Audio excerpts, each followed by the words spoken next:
saw. I'm just gonna pop into the call when we just start the stream. Okay. Never mind, KG. Yay, I'm here. You ruined it. I know, right? For once, I actually decided to pop into the call instead of, just introducing everybody like normal. You ruined it. Hey, how you guys doing? What am I doing here on time? Somebody says e-call. I better not hear that in the chat. Why the fuck am I on time? Why are you here? Wait, why are a majority of you here? I see Evie, I see Rich, know. I see Nessa, first of all. Hi, Nessa. Hi. Glad to see you're doing fine. Hi, Nessa. Monkeys Hey. nowhere like this. Wait, what the fuck? Richie, what the fuck are you talking about? I went to go to take a shit before the podcast, and I come back to Why all would you y'all tell again. us that? Amazing. Asshole taking a shit.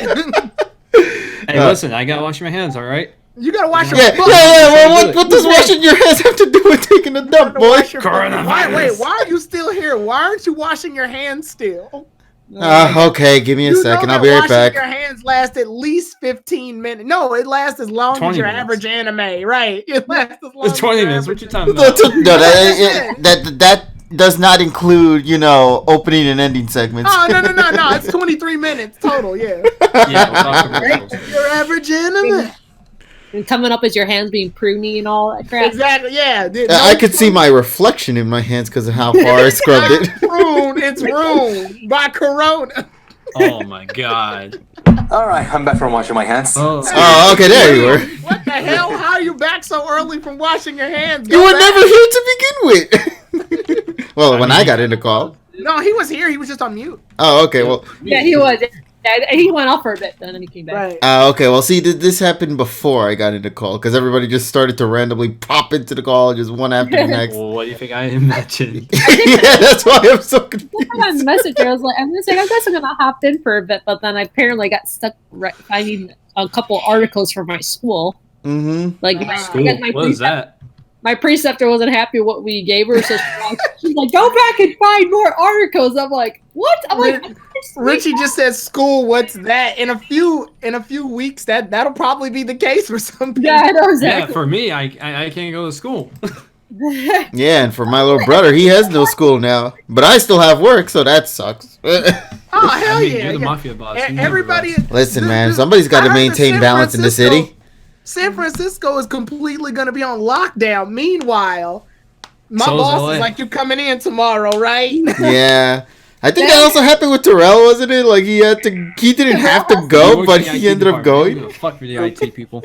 Meanwhile, in Italy, you have people quarantining and they're singing to a bunch of songs, including some anime theme songs. I know, right? Oh, did you see that one guy dancing in the goddamn field? Yeah. He was just raving. He's like black and white, just raving right out there in the middle of the goddamn podium. It's just so great. That's funny. I love the internet sometimes, and it's great. Everybody goes to work together. Wow, I didn't expect to see this. Hey Oh there. shit, Polly's here. Here we go. Wow, we are getting a big squad tonight.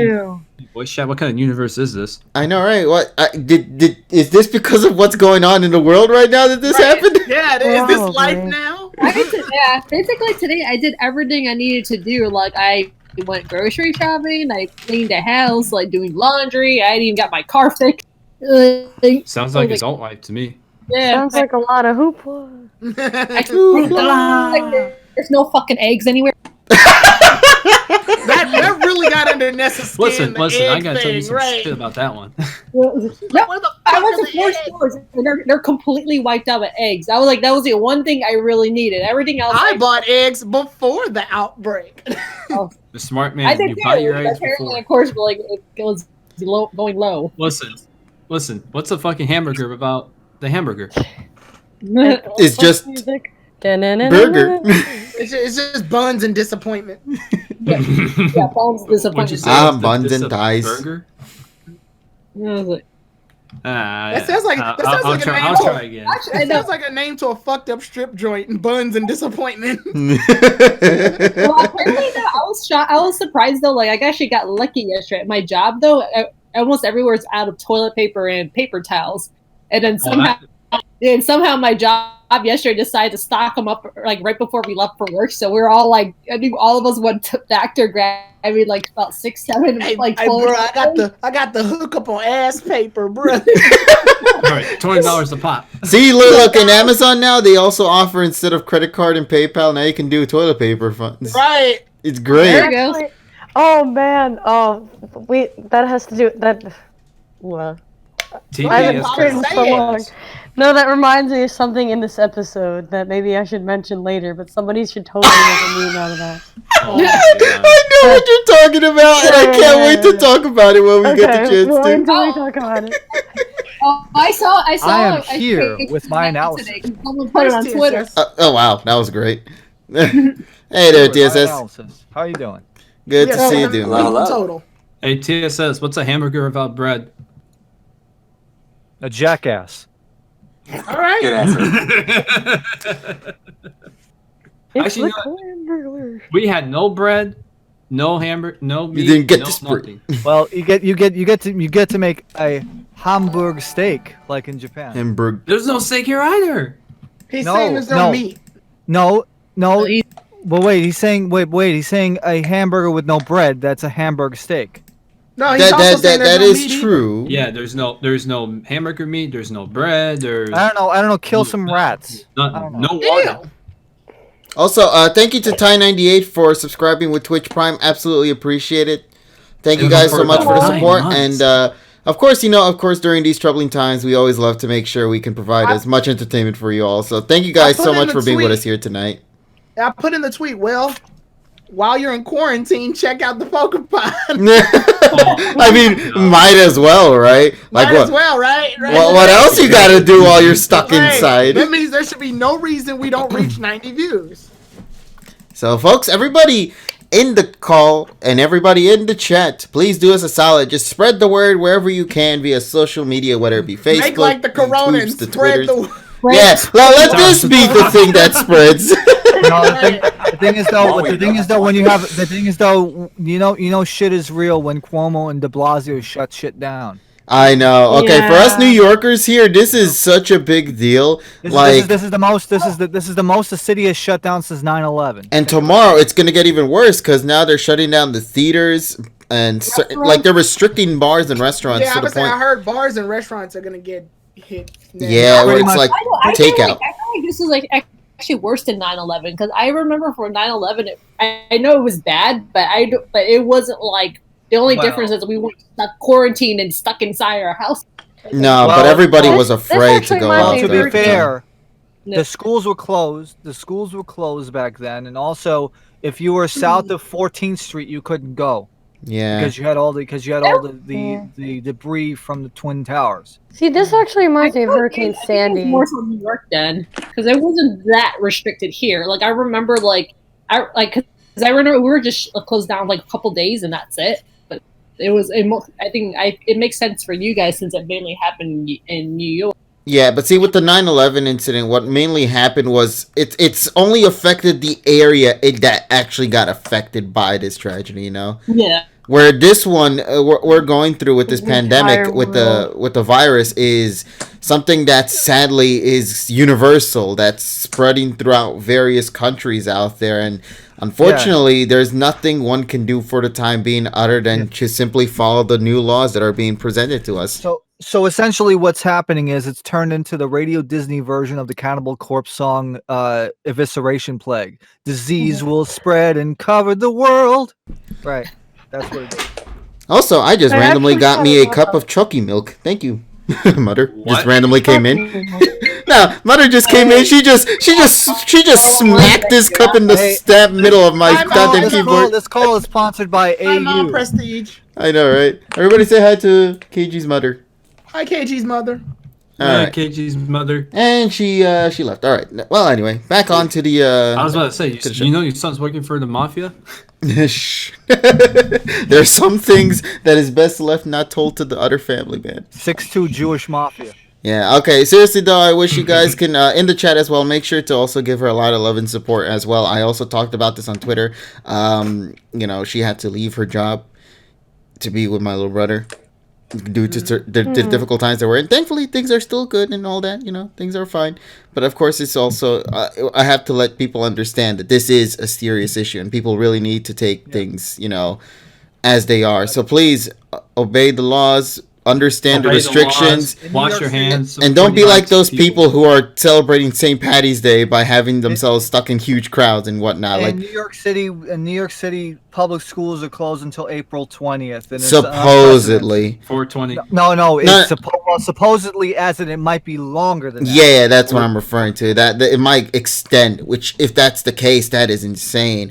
It's getting even worse. Like for things that have happened outside of like the entertainment side of things, let's talk about movies. The Fast and Furious 9, that's also been delayed till 2021. Conventions. Elton John has canceled his North American tour from March 26th to May 2nd, which means the MSG dates and the New York City dates, they're gone too. But they're saying that Elton is going to be honoring all of the tickets. So hold on to those tickets if you had dates. They're going to be rescheduled later. Oh god, this chocolate milk is delicious. Closing for y'all over there too? Can repeat that again, Richie? The Nintendo store, the NYC. Yeah, NYC recently announced that they closed. Also, all Disney stores in North America are closed. Yeah. Will be closed tomorrow from today. I mean, I thought this was a Pokemon podcast. What's going on? Terrell, what are you doing here? Tyrone, what the fuck? Did you not look at the Facebook? I know. No, I haven't. I'm not allowed to have my phone at work. You haven't been at work for how long? And I don't go on the PokePod and backtrack all of the things Let me tell you my daily life, word for word. How dare you? Done with you. I mean, we do still talk. We do still talk about the topics out in. Yeah. To be fair, there's three sectors of this world that are winning right now: introverts, cleaning supply companies, and damn it! I should have put my stock in Perel when I had the Netflix and streaming services. Internet and streaming services. Although Discord and I think Microsoft went down. Yeah, because it's like they did. I put my stocks in the actual Corona beer. I'm gonna be fucking broke. Discord had to increase their capacity by 20% because it's like, oh, there's a virus. Oh, guess what? You're not going out. Oh, then everybody's on the computer. So they increase their network. It was actually kind of interesting. Didn't have to work. I still have to work. Don't worry, I'm with you on that boat, buddy. I still have to go out too into the world. All right, we work buddies. Yeah, we work buddies, even apart. Yeah, I gotta work too. Yeah. Tyrone, it's rare for you to not be working than it is for you to be working. Yeah. Even when you're not working, you're working. That's just how we apply to you. He's working on that YouTube channel to bring you quality content. Exactly, man. So if you haven't, subscribe to Tyrone over on his channel, at Tyrone the God 3. My mixtape. That mixtape coming out third. You know what? Given that this is actually happening, we're actually delayed. Yeah, it got delayed until further notice. I was waiting for that. I was waiting for that new Tyrone album to drop. Nah, man, you gotta wait until 2021. I wanted to bring y'all the virus, but coronavirus is like I'm about to end this man's whole career. Well, actually, you're bringing them the virus with the coronavirus. Well, you gotta listen to the "Fuck Corona" song. That's all. Oh, dude, that's a great song. Oh, that should be. The part is, I know why we're taking this much measure to stop it from spreading. Obviously, because we want people not to die. Exactly. It's just we're taking. I don't know. Part of me thinks we're taking. Did you just say really, KG? Yeah. Part of me thinks it's rather extreme measures. Like we're on. I feel like we're on a little bit taking of extreme measures to save people's lives. How dare we? Well, no, because Jerks. like the cases I've seen. I know that the cases themselves are smaller than the amount of lives that have been taken. Yeah, but the problem is when you have all these people, they're just stopping it from spreading. That's what they're doing. Yes. It's damage control. I get it. It's just we don't need to be beating people up in the fucking store for toilet paper. Well, to be fair, we come up with reasons to do that. We don't. I've been waiting to beat somebody's ass for 6 years. The problem is the fear culture is the reason why people are lining out the door. That's what 7 hours at fucking Costco. Cancel culture. I mean, that's what I'm talking about. I'm talking about wrong culture. The societal. It's the soccer moms that drive around in the fucking Dodge Grand Caravans all fucking day. Why is it such a specific thing, though? Well, that's the thing I'm talking about, though, is the societal fear of it all is what I feel like is going over. Anti-vax. Thanks, anti-vax moms. Thanks, Karen. Go ahead, Evie. Go ahead. Yeah, Karen. Go ahead, Evie. Sorry. Yeah. Oh wait, Evie's here? Yes. Okay. We couldn't tell. It's all right. I'm happy they barely noticed. I'm taking my leave right now. Damn it! Let the man talk. Let the man speak. Yeah. No, you're good. You're good. I'm with Tyrone on this one. Now, I can completely understand that it's to prevent the spreading of the coronavirus and it's to take careful precautions, right? But at the same time, I feel like with the media exaggerating, taking the coronavirus out of proportion, taking these extreme measures as well, and the amount of cases that Tyrone brought up as well. There have been cases where people have recovered from this virus, but then of course, unfortunately, you have those who unfortunately die from it. But just given the statistics, the facts behind this virus, I just don't really think it's like absolutely necessary to be putting an entire city on quarantine. Closing down all of these stores, and especially for some employers and some employees who are affected by the coronavirus who can't even get to jobs. Like I know, for example, I have a good friend who happens to be a substitute teacher, and because of the coronavirus, he's not going to earn any income because of it. Now, I feel like there needs to be a happy medium. We can close places a little bit earlier, but not close them completely. Yeah. I feel like we can do sanitations on certain places. I feel like fair. Like I said, I feel like there needs to be a happy medium. Shutting everything down inadvertently screws the economy over. Well, I'll tell you this much: De Blasio. Well, the problem is that the sickness is going to get through regardless anyway. Yes. I feel like they just need to let it pass through the society, and then we deal with it as the aftermath. Yeah, I'm not saying not to promote healthy habits. You're sure you motherfuckers don't want health care? But I'm just saying, like, there's no way to avoid the coronavirus from spreading at this point. So just let it pass through and let the human body adapt. Everything. Yeah, then kill your 90-year-old grandma. Oh, Terrell's going the what's his name? Terrell's going the fucking. Oh, the Darwin. He's going the Darwin route. Realistically, I'm just saying, I'm saying, if we just close our eyes for a second, wake up, we'll be done with it. I'm just being realistic. Most diseases will kill. Like, you're not gonna avoid. Yeah, the human body is literally made to adapt. So at this point, you're just gonna have to deal with it. Like, that's just and the problem is the way this thing has been handled so far. It's become this mass state of pandemonium. Like, everyone's being killed, and it's only, and surprisingly, it's only targeting certain age groups, and those are the ones that need to be the most. Everyone's being killed. Who's everyone? Them, dummy.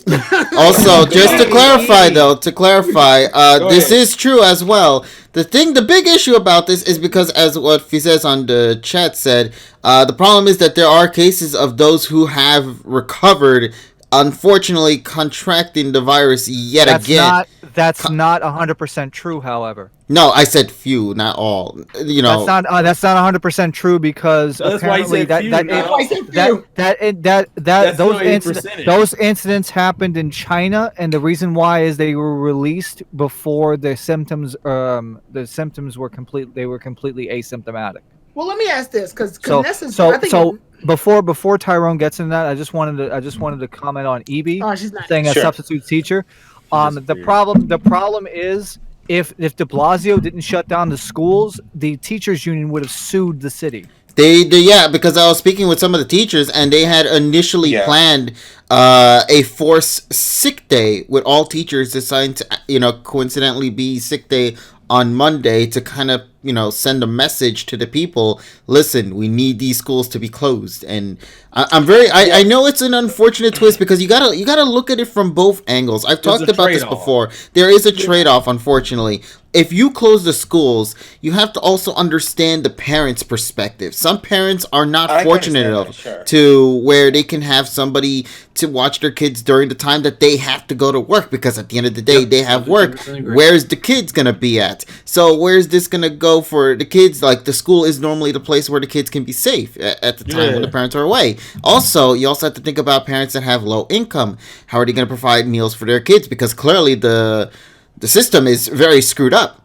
You know what I mean? Mm-hmm. Like, you don't receive as much benefits as you should for those who have low income, sadly. Thankfully, the school had come up with a solution for this week that I'm very grateful for. And this was something I'm glad that they did, where they allow parents to come to pick up food from the schools, so that way they could still provide. Did that down here in Georgia today, because like our schools for students closed today. The day was the last day they went to school, but they're sending food home tomorrow for lunch. Yes, to all the kids, because that is also for free. Right. Of course, it is school stuff, and they're even going the extra mile. I also received a message where Spectrum, if you give them a call, you can actually communicate with them to allow them to give you free internet access during this troubling times. Well. Yeah, so that's also very beneficial, and even the school is attempting to provide computer supplies or computer tech for those who don't have access to those things at home,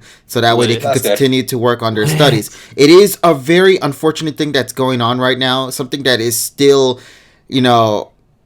one that we fully cannot grasp at because it's so new, it's so just out there. It's a new virus. Yeah, exactly. It's a new way to die. Unfortunately, yeah. Oh, new way to die. No, it's going to become coronavirus. No, it's going to become another version of that. Corona. No, it's going to become a new version of Dumb Ways to Die. Everybody wants to be healthy. The Jodo opening was funny. Let's be safe. We're going to turn this into a remix. See, Polly's following it up. Yes. I already know it's going to turn to a new remix. It's fine. Remix. Tyrone, make the beat. Each time, sanitize. Relax.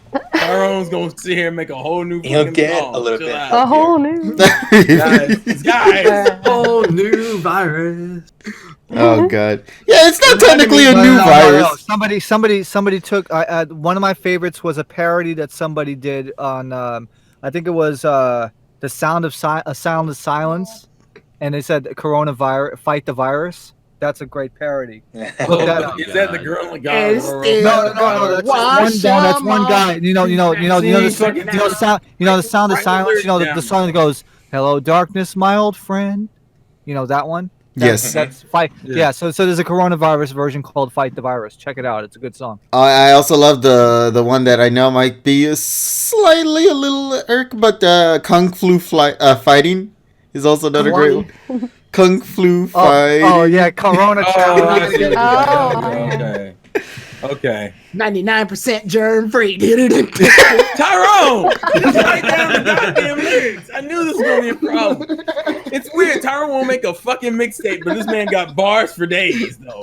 Actually, Polly was singing up on that too. Yeah, she was like, everybody's gotta be like healthy. Y'all working on the melody, so she's gonna do the music, and she's gonna play the music on the piano. I can play on piano actually. You can play on the piano, and Tyrone's gonna come up with the lyrics. All right, y'all. I want to see this. I haven't played that. I need to see the receipts by the end of the week. This is the first collab. This will be the first collab of the new channel. I see what's going on. It's already plotting. All right, so are we going at it again? Are we going to talk about Pokemon? Are we moving to a different topic? Are we still on this one? No, at the end of the day, I guess the last thing I should probably bring up to everybody once again. I know I've said it many times, and everybody here has said it many times, but it's very important.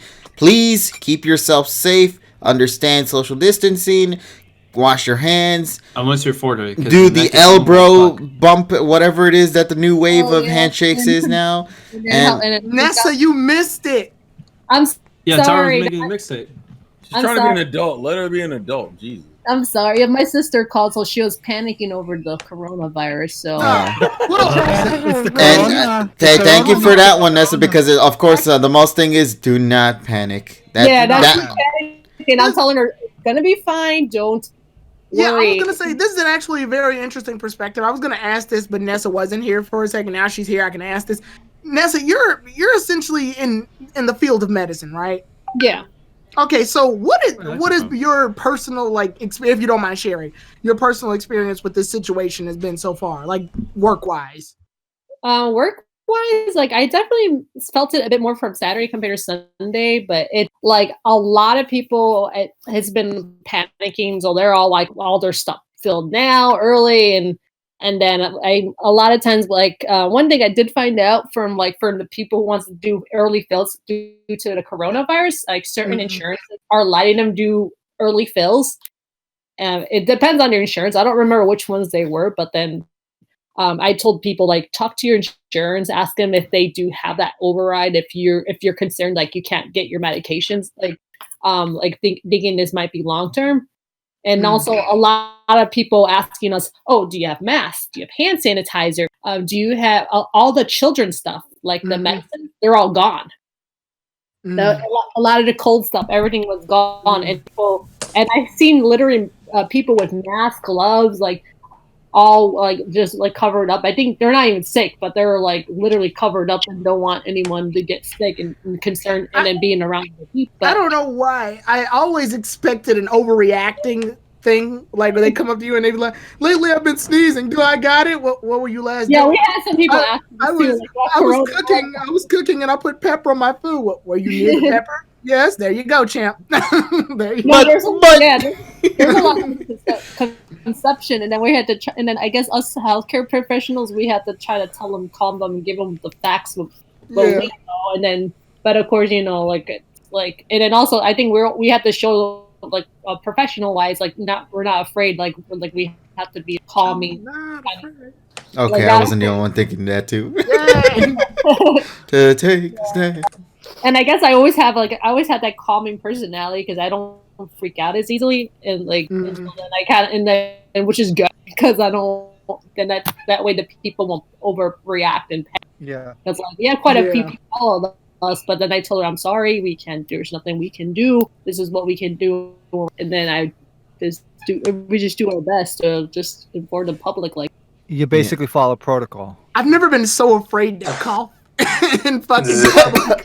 I feel like Tyrone. The chaos of it once you cough, people are gonna give you that stink. Exactly, that's what it's up.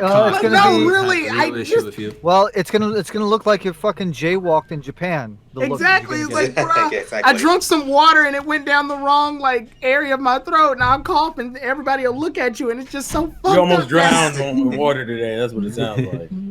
He's infected. Get him. Yeah, I'm on my third bottle. Right. 2319. Let me ask you a question. No, 2319. Have you ever gotten a stink eye because you happen to have sick products on your desk? I have Dayquil on my fucking desk, and people are like, "What the hell?" Tyrone probably has 5 packs of toilet paper on him right now. The problem is I'm naturally paranoid, so I just have the stuff anyway, just in case. Yeah, have a precaution. That's good. What the hell you have that for? Are you sick or something? I said, no, it's just precautionary. He might be sick, guy. Then it turned to a whole little thing. Is it safe? Well, lucky for me, I've been coughing every day, so I'm perfectly fine. So you're just being consistent, is what it sounds like. Yeah, since day one. I've been coughing since I came out the womb. All right.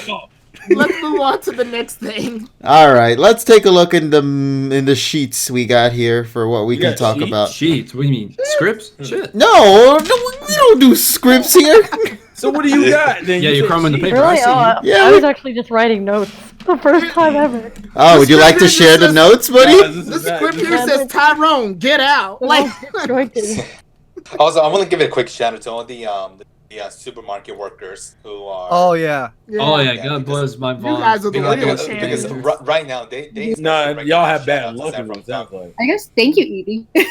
Also, Paula, you took notes. You're ahead of everybody in the game right now. Also, let me see here. And then I didn't. So you didn't even watch the episode? No. I watched the episode yesterday, but since I watched the Gengar one the day before, because I had missed it last week. And they both of them kind of blurred together for me. So you want to make sure you got your facts straight. Yeah, no, but I skimmed through it. See, people, not hard. I like that episode where Gengar evolved but disobeyed Go. Wait, yeah. what? Yeah, Yeah, it's all blurry. Wait, hold up. Canon is all fucked Hold up. All right, yeah, let's go ahead. All right. Holly, I actually watched both episodes too yesterday, both the Gengar and today yesterday's episode. So. Oh, really? Yeah, because I actually missed the Gengar episode because that day I was kind of panicking due to I went on vacation. My luggage did not come home. Oh, so man. I was on my freaking phone, and then I couldn't really enjoy the Tyrone episode. sent me the day as per usual. And then after finding out that we don't have school and everything, and I was like, you know what, I'm gonna watch those episodes, catch up. Yeah. Have all that free time now. Hell yeah, that's what we're talking about. The irony is going to be is that the next thing we're going to do has nothing to do with the episode yet. That's what I'm. No, we're not going to talk about the episode yet. We always knew it. No, we always waited till the final hour to do it. Wait till the end. So wait, what's the next thing then? All right, so like I told you, I have my sheet right here. Not too long ago, actually, Nintendo of America had announced that they are going to be having a Nintendo Direct of some form on March 17. Wait, what? Being of the Indie World Showcase. Yeah. Now, of course, I know a lot of people are very excited about this. Which is funny because they're not excited about the Indie Showcase. They're excited about the fact that if you've looked in past Indie Showcases, normally the week after the Indie Showcase, there's a Nintendo Direct. So people aren't excited about there being an Indie Showcase. They're excited about it being there because that means the next week, that's when the Direct actually begins. Which, unfortunately, that kind of sucks because indie games do deserve a lot of respect. They got, that's why they get their own showcase. Yeah, so I'm very grateful that Nintendo has done this Indie World event. I still am, blown away about the whole Cuphead thing. The Necromancer game with the Legend of Zelda. You're talking about Cadence of Hyrule. Yeah, Untitled Goose Game. I mean, legendary game right there. You're just looking for another game to turn yourself into. So instead of a fucking goose, you'll be like a duck or something. Or a raccoon. Wow. The raccoon is becoming the big thing now lately. Why the raccoon? I don't know. Apparently you don't know why you want to become a raccoon? You just want to become a raccoon? Is that such a bad thing? Yeah, because eventually you want to end up like the rat that takes the Egg McMuffin down the stairs. No, eventually you're gonna run out of animals. That's all I'm saying. Yeah, that is true. We're gonna eventually run out of animals. KG will just become a chimera and we'll be done with it. Well, chimeras are pretty cool. I would love that. It depends on what kind of chimera. Yeah, that is true. Untitled Chimera, the flying mythical beast. Okay, Yugi. But another thing as well, that's also exciting. That's coming out this week. Animal Crossing New Horizons is scheduled to release on March 20th of 2020. I know KG was interested, but I don't know how many. The Sims Furry Edition. I am. I pre-ordered it yesterday. Nice. I'm very. This is gonna be the coronavirus game, basically. Yes. Guys, don't call it that. I haven't pre-ordered, so I'm probably might so now.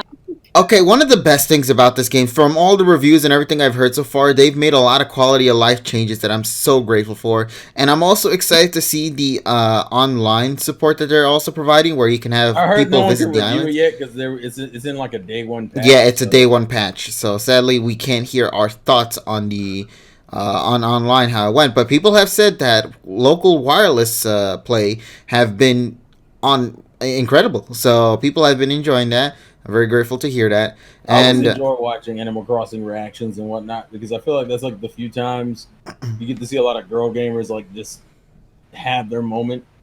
I feel like there are not a lot of games. Not saying girls don't play games, but more so Animal Crossing is one of those franchises that I feel like really appeals to girls, and you get kind of like this cool community. Like people seeing. I think I saw a few YouTubers analyzing what flowers and fucking outfits were in the game, and I'm like. That's the kind of shit that I would never. Yeah, it's like that stuff in Harvest Moon, Yeah, Harvest Moon, Stardew Valley, that kind of shit. It's damn. I actually love the Animal Crossing. I played the first time with the last 3DS title that came out. New Leaf. Yeah, New Leaf. That was that was the first Animal Crossing game I played because everyone told me how great it was, and I really enjoyed it so much though because I played it so much on my 3DS for a while, and so and I was thinking should I pick up the new Animal Crossing because I did like the last one, but I was kind of a little iffy, waiting to see like more information about it until like after it passes or something. Of course. See, I'm actually a Gen 1er when it comes to Animal Crossing. I remember when they like did the promo for it, and my brother and I, like, we spent so many hours in our town, like, playing. I forget when it came out. 2002. Wait, which one? The one the for 64. GameCube, the original game. Was it GameCube or 64? No, 64. It was GameCube. No, it was GameCube. Because 64 has got changed. They never put out 64. Well, there was a version for the 64 DD. But Yeah, that never happened. But I'm saying it never came out. So GameCube is technically the official one. We didn't have a Nintendo 64. That's actually the only Nintendo console my brother. you well, didn't miss I would say much. my family. What do you mean you didn't miss much? What? How dare you? No, I know I missed a Time to lot. throw KG out the window. KG said some blasphemy over there. Fucking GoldenEye. But we're still thinking of getting one. Just GoldenEye, Pokemon Stadium, Pokemon That's Stadium why- that's 2, why Ness's we were game, just- Pokemon. Super Mario 64, the fuck? Are you serious? Mario Kart and Cruising games. Cruising That's why I World, was playing Cruising it so USA. much when we were in DC. Yeah. And it was a great time nonetheless. So yeah, I had a good time with that. I guess Animal Crossing. Oh wait, you go ahead. no, I'm gonna say Nintendo 64 was probably my prime video console. 'Cause it's like, Attaboy, that's a C. We gotta The get puzzle- better girl, at trade. girl. Well, we knew Grill. shit. You knew it was no, a it was all because of a stupid one boy. Because like they're like Why when you I was call that little. boy stupid? No, yeah, there was when I was little though. I was really good. I was really close to my cousin, and he was a guy, obviously a couple years younger than me. But then his cousin was like around the same age as me, and then he would offer to put me down, saying like girls can't play video games. Wait, what? Yeah. Can you rephrase that? When you rephrase it. No, my shut up, Richie. his cousin. Like, we're not related, but he's What the fuck? he was telling me girls can't play video games. It was already implied. Richie, Yeah. I hate what Richie did there. He made an underhanded joke, and this was literally not the time for it. Where's Professor Oak when you need him? Now's not the time and place for And this. so Mario Kart though, that was the game that we played. Yes, Mario Kart 64. And so 64 was a shit. That was the best game. I was really bad at it in the beginning, but that's because I didn't own an N64 at the time. But when finally, when my birthday came, I spent it with my own money, got my own N64 Mario Kart, and started practicing every day.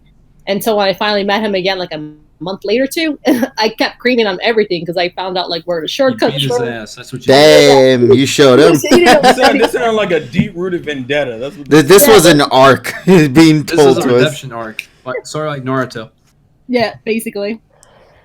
Don't Yeah, bring him so up. I got my revenge, and then my cousin was impressed, but then his cousin was just, oh my god, he's like, that's what Oh my happened. god, you're Don't bring garbage. her around me anymore. I'm not playing with her anymore. No, She fucking cheats at the game, yo. But of course, if we're talking about like Nintendo 64, can we not forget, of course, the iconic trilogy, Mario Party? yes. Oh, my god. God. Mario Party. Turok. You mean hell, is what you mean. Right. Listen, I can't wait No, if we hell ever is get a not chance. I We have all need to friends get Forsaken together. 64. Mario was the Party- first game. I Mario had friends Party is before hell. Mario Party happened. Yeah, that's literally what it is. Mario Party ruined friendships. I had family before Mario Party happened. Mario Party ruins friendships. Oh, that's but why nothing you live kills alone. people. That makes sense. Hey, and before Mario Party happened. Exactly. That's why Tyrone was like, I had to move out of my house. Every time I see my cousin, let's go. What the That's dark, yo. Let's go. That's like the most sinister way of saying that I've heard. It's the most on-site experience I've ever had in my life.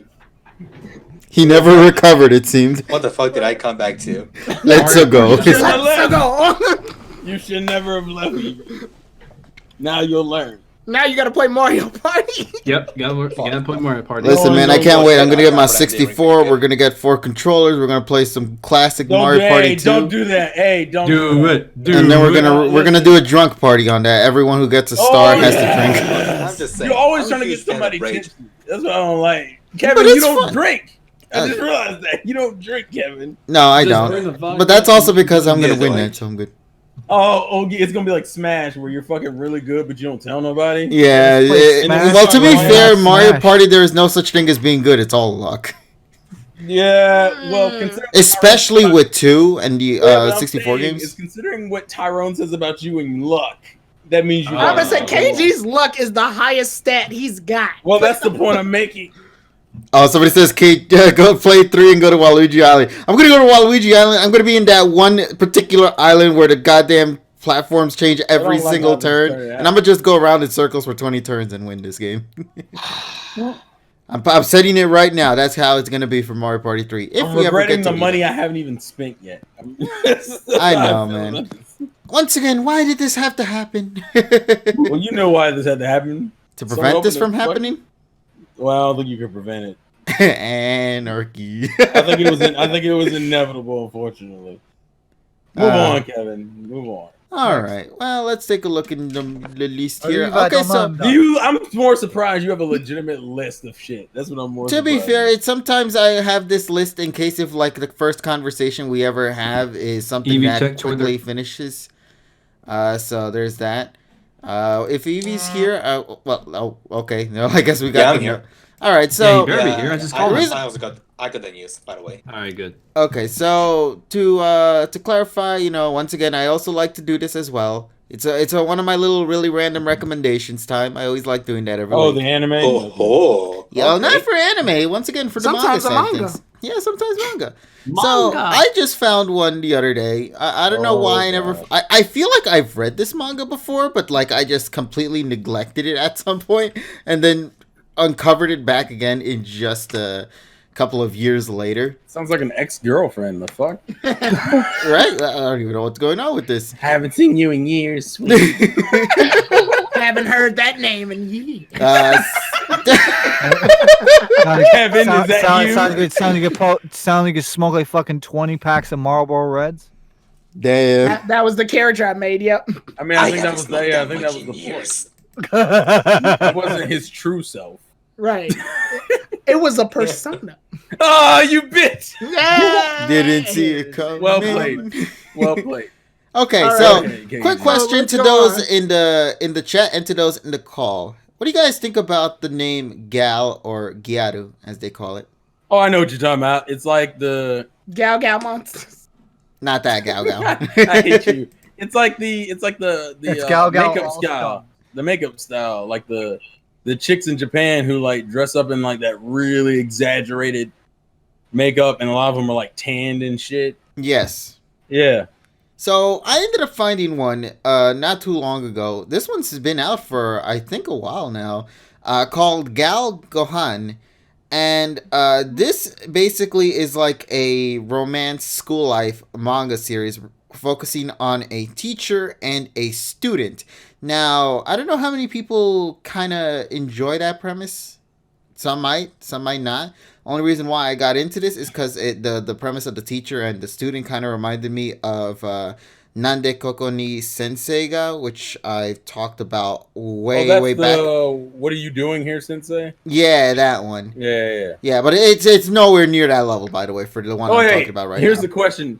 Is the girl the sensei or is the girl the student? The student. The sensei is the adult male in this one. So I'm guessing the student is a Garu then. Yes.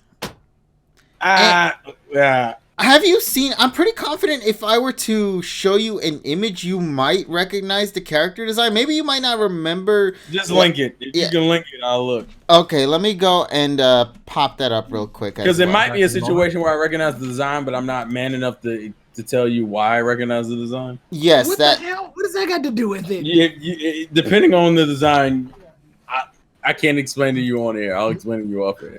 It's just like that porno I saw. That's a good reference for it. Right? That's literally it. You summed it up perfectly, Tyrone. Here, I will post the image right here for you in the chat. Okay, post it in the chat so I know. There you go. Have you seen that design before? Oh, that's not bad actually. Yeah, she's actually really cute. Much like the porno I saw. No, there's no fuck up about it. I feel like saying like the porno I saw is the best fucking comeback for any situation. It is familiar, but I probably would have to. I might look at the manga later. Okay, it's a really cute manga, man. I actually like it, and the loot stuff that they have there is also pretty nice. Have you ever played Tetris? It's a game where you match blocks up so that they can go in a row so that you can stop yourself. Tyrone. Ah, yes, much like that porno. I hate you, Tyrone. Okay. Oh, KG, what was the manga you were reading? Because you were telling me you were like up in hours ahead. Like, okay, there were two in particular. The one about the what was it? The doll one that I talked about before, and then the one that Evie recommended me a while back of Komi-san Can't Communicate. So the Komi-san Can't Communicate one is absolutely adorable. There's like 200 plus chapters on that. I'm nowhere near halfway done with that, but I am enjoying every chapter that I'm reading. It really is quality content. Although I did notice a shift in the art style, but that's of course usually something with various mangas that exist where the art improves over time. So early chapters kind of have like a little bit of the rougher edges, but as the series progresses on throughout the chapters, you start seeing the development of the artist's art, and it looks pretty great. So I love the direction they're going with Komi, especially because like they made her eyes like a lot bigger and thicker this time around as you get further into the chapters. But it's nothing really that like glaring, I guess. But there's that one, and then the other one that I was talking about a while ago was if I can remember the name, I think it was called My Dress Up Darling, which by the way, I just learned, I believe it was last week, they're actually going to be releasing they're going to be having an English release of this in April of next month. So I'm very excited about that because it was a manga that I did not expect to think there would be an English adaptation for the manga series, and it is coming out. Now, to get back a little quick into Galgohan, I have some good news and bad news. Good news I love about this, there's like 60 plus chapters, so it is something that you could binge through when you want to get the chance to. The bad news is, it turns out I binged all the way to chapter 67, and the next chapter is the final chapter. So that bummed me out because I was so enjoying it, especially when you get to certain parts in the storyline. Wait, KJ, you're talking about the dress up doll manga? No, Galgohan. I'm the one I'm talking about. Oh, okay, no. Yeah, that one. It was 67 chapters. Gohan, you're a girl. So 67 chapters, they go through various stuff, and then of course the next chapter, if I'm correct, is going to be the final chapter, so that's a bit of a bummer. I'm like, oh, I so enjoyed this, why'd you gotta do this to me? So yeah, it's like one of those things where it's like, man, you get into something, and then you finally realize, oh, you're at the end game now. Shit. At least with Komi-san, I don't have to worry about that, because there's like 200 chapters, so I'm good right now. Well, there you go. You want to know what the worst Gal manga is? Gal Clea. What? I've never heard of that. Then again, I'm not really searching for Gal-related series out there. I just so happened to run into this one. So there you go. If you want a nice little manga read on ecchi school life kind of thing, Galgohan is choice right there. I will say I do like the other My Girlfriend's a Gal that had like an anime adaptation. Okay, I hate the anime adaptation. I hated that. The anime adaptation is trash. But the manga is good though. The manga is so good, but fuck the anime. I know. That's why I'm scared about Galgohan. What can make a manga so much better than an anime? It's a proper adaptation of the story. Well, it's not just that. It's well, I mean, in terms of what makes the anime adaptation. The only thing is you have to remember that when anime is produced, they have more restrictions than what a mangaka can make for their out. And they also put in filler, and to me the animation quality is inconsistent. To me, the only time, like, there's only a few situations where I see the manga just indefinitely better, and that's when it continues a story that the anime had to stop for some reason. Like, I know that's always going to be the case. The manga will always be better for that reason. Air Gear's manga is better than its anime because Air Gear's anime stopped. But you can still have a quality anime adaptation. To give an example, Fullmetal Alchemist, the original series, is still a cool adaptation, even though it deviates because it became its own thing. And Brotherhood was just a perfect fucking adaptation of the manga. Period. Yeah. Then you give me something like the Seven Deadly Sins anime, where the recent season doesn't know what animation is and makes fights look like absolute. We don't talk about this new season. Or even my issues with like the Black Clover anime, where it sometimes flips between being cool to being really fucking bad. I will admit I'm probably taking an ignorant approach on it. based on the fact you're that young, like, Tyrone. It's okay. No. It's like based on the fact that when I think of a manga fight, I only see the position that the character is standing in, and I'm like, this isn't better than them moving. It's a slideshow. Like Dragon Ball Z to me as a manga sucks because they're fighting at super speed and shit. Yet all we get is Goku and Vegeta like one. Well, that's why anime as a medium has three punch. I'm like, this is stupid. For fights, it definitely sells it. But even like shoujo series, like hey, I got a question regarding about the anime. Like, so do most anime just start from the manga? Or that it's either manga, light novel, web series as well. KG will back this up. Gintama literally think about this. You think about it this way. But there are a few original. I mean, Dot Hack.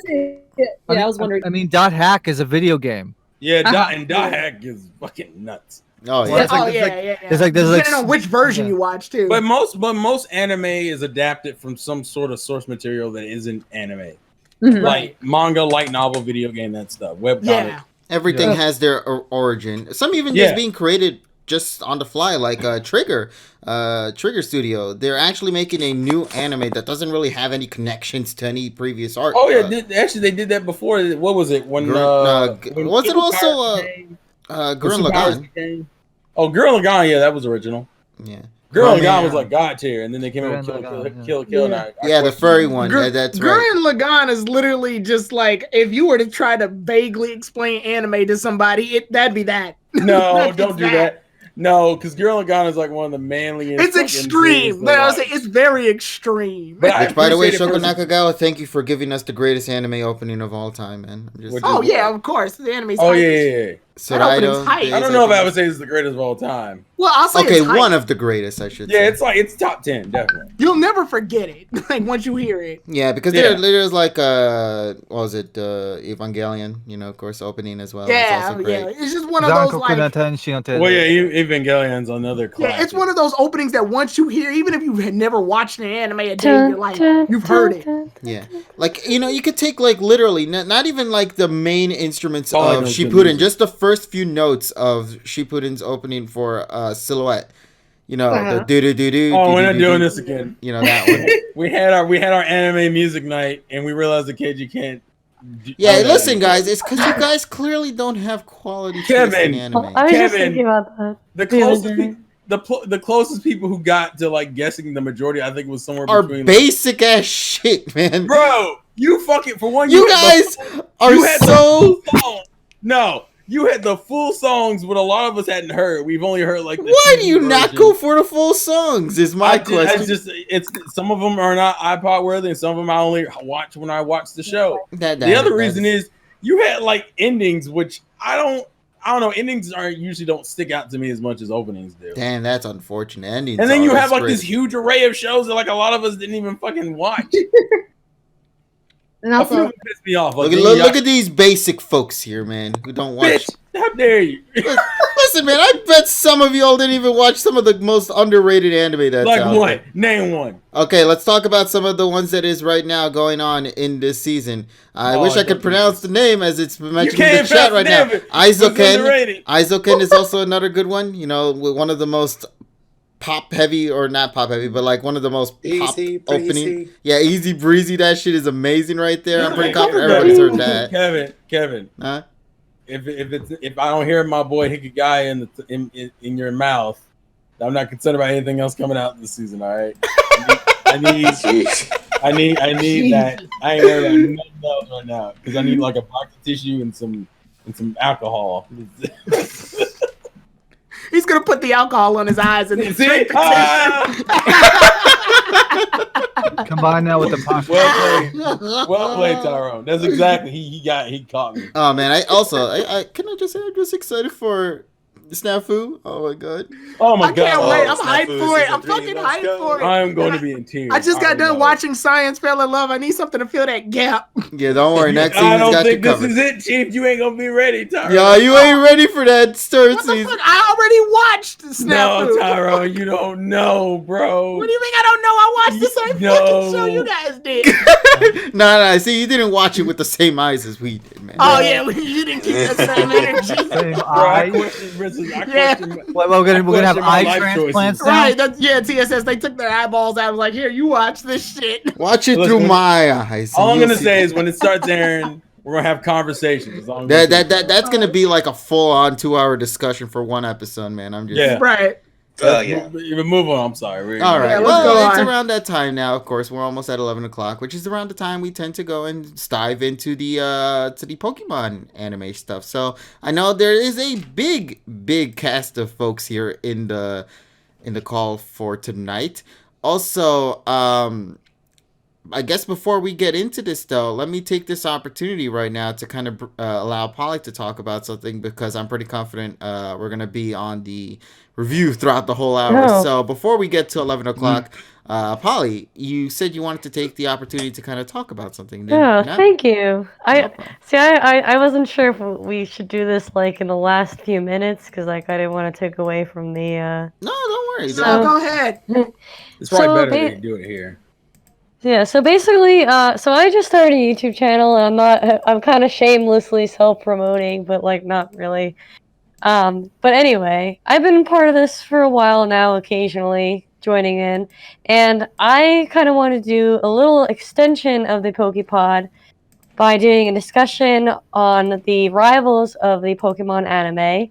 The most major the most major rivals, and also some of the minor ones, such as Richie and Morrison, Tyson, even though I don't really want to talk about them, but I figured they should get their time to shine. So I'm planning on doing this every Wednesday night around 10. Oh my god! The dog does not. That's the best thing that has ever happened on this program. I'm so Polly, I'm so sorry. I'm so sorry, That is great. I am so sorry. Guys. Okay, we gotta calm down. That's how I feel about my life. You know what that reminds me of? There's this picture on Facebook of Deku. He's holding the mic and he's like, Cash Money #1. And then after that, it shows Bakugo going, "Shorty got it to my ass." Yeah. Oh no! I think I almost blacked out. Polly's just like, I'm starting a new series on my new channel. I think I blacked out. Thank you, Donnie, for clipping that. Where's the coronavirus? Polly was just like, go. All right, continue. Wednesday nights at 10. Continue. Wednesday nights at 10. I'm planning on doing this every week, but obviously, I'm gonna try. Like, I've never really been so passionate about, like, I haven't been passionate about a lot of things in a long time, so.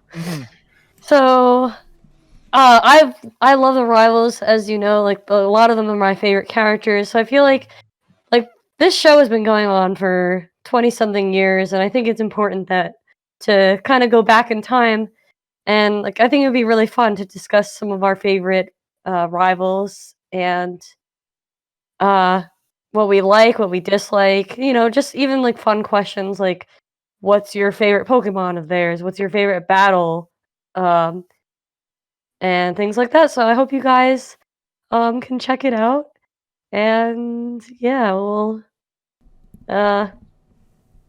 watch her shit. Watch your stuff.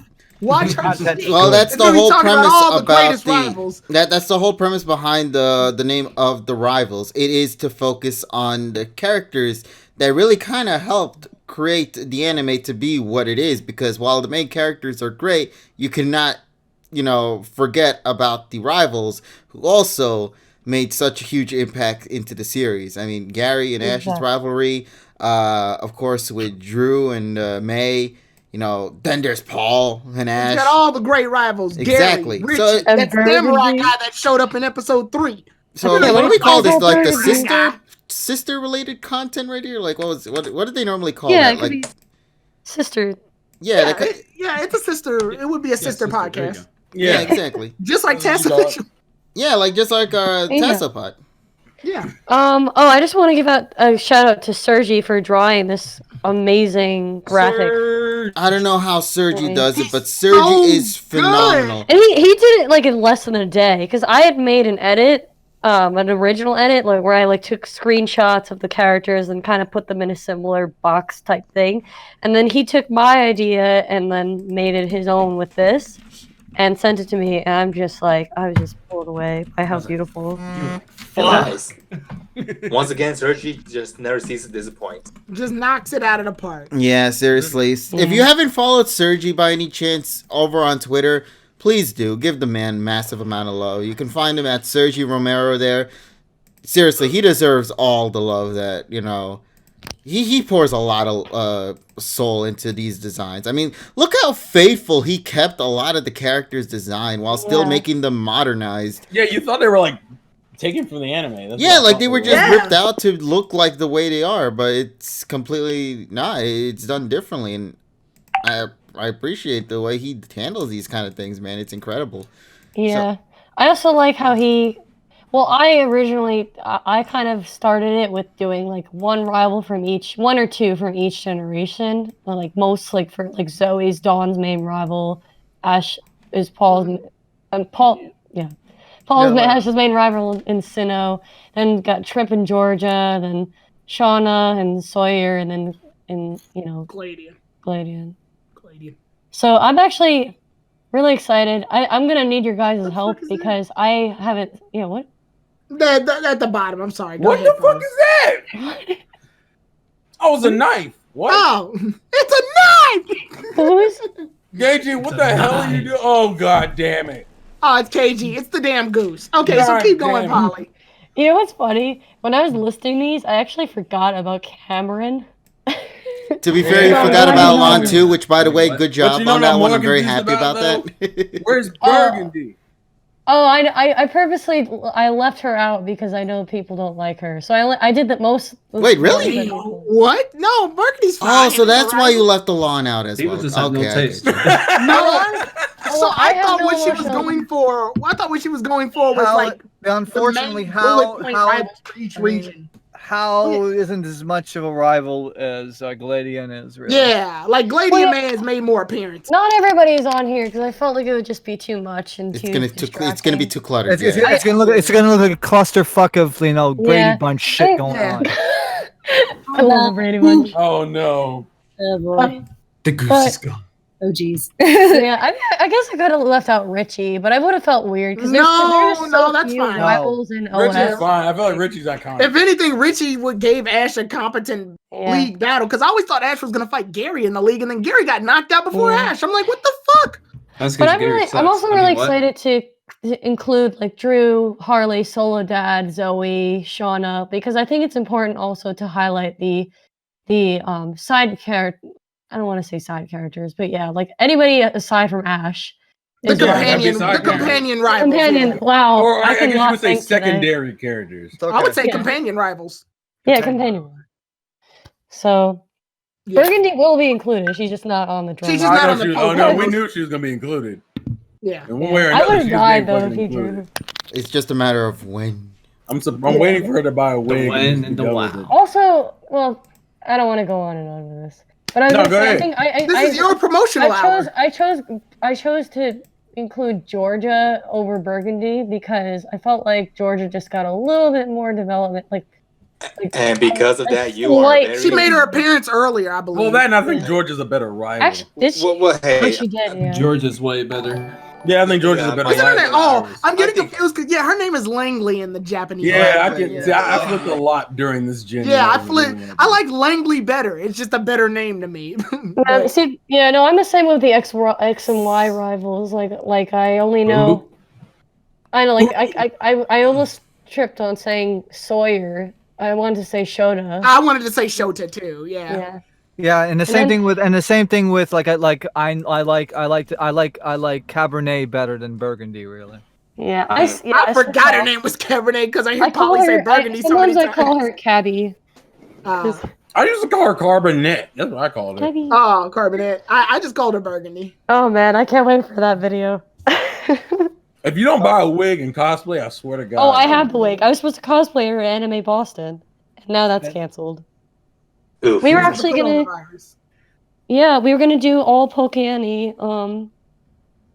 Like my friend Natalie was gonna cosplay Soledad. She's originally supposed to do Harley, and then the seller told her that they couldn't ship from China because the government shut it down. China. So then she had to scrounge for Soledad, like a Soledad cosplay, which that would have still been cool because we wanted to keep it kind of like obscure. Right. But now, yeah, we're not. It's too bad. Maybe next year. Yeah, there's always going to be next year. Yeah. Anyway, thank you guys for letting me talk about that. Watch her shit. Yeah, watch when they it. drop. Do it, and Watch I'll it. come to your house. Or I'll and come to your fuck Richie beat me by a second. Guys, you're going from being supportive to turning into a mob. We're gonna sit. I was gonna say, yeah, we're gonna send the SWAT, the Corona team out. Mom, what do you? And I'm so sorry again, Polly, because I didn't expect these crazy dogs to decide. You're fine. It was one of the best moments of entertainment. Yeah, that was my. In the 5 years that we've been doing this, that's the best one of the best moments. Doing this shit for 5 years? Wow. Well, this year will be 5 years. Yeah. Actually, we started in March, if I recall correctly, Tyrone, because we were Happy the ones that started. birthday to the pod. We're 5 years old, guys. Yeah, that's correct. Wow. Wait, today? My phone go off. Well, she said March of 5 years today. Mm-hmm. I can always look back and see on when All this that was. time I went back and I typed to after the KG. anniversary. I saw one of KG's XY reviews and I said, hey, do you want to collab together? Tyrone's very sociable. It worked And out. here we are. Yes. And I'll fix it, Tyrone. It really was like, I saw Terrell wasn't doing, he said he openly said he would review X and Y. He said, fuck XY. I'm So- out of this shit. I'm tired. So yeah, he said he was tired, so I went ahead and reviewed it. And then while I was doing reviews, I noticed someone else was doing reviews, and I was like, "Hey, want to collab?" And then here we are, 5 years later. Fucking. So Tyrone is the father of the pod. I understand. Fucking dogs attacking the fucking pod. Also, to clarify, it was not my dogs because somebody thought it was my dogs. You know why? that was Because Nessa's you have dogs. That's his dogs. I'm about to say there's like 3 people here with dogs, right? I think so. How There's many me. people have- raise your hands if you have dogs. Shut up, Tyrone. Fuck you. Don't forget Richie's one of them. I have a fish that just died. That's if that counts. Don't worry. I understand that Phil might also passed away a month or two ago too. I only actually He was a have good one boy. job. Yeah. Yeah, actually, KG collabed with John like in August, and I was on there shortly after. Yeah. So it was just a chain because I believe it was the way it was done. It was Tyrone, Dean, Chornick, Chornick. let me see, John, of course, JPR PT98. Then of course we got TSS. After that, the Tasso crew. And then from there, I we got all these recollabed with other- Terrell and then brought him over. Yeah, then we got. Wait, what about Richie? I thought Richie was before. No, Richie was was part of the Tasso. Yeah, Richie. Oh, okay, I'm sorry. My but bad. he wasn't like in the original, if I recall correctly. It was like, weren't you added later? Because I don't remember you being at the beginning. I came around after the Fire Arc was over. Yeah, I remember you were. Yeah, because it was that. originally it was Alpha, Evie, DJ, and Taz Official, right? Mm-hmm. The trio, basically, yeah. Yeah.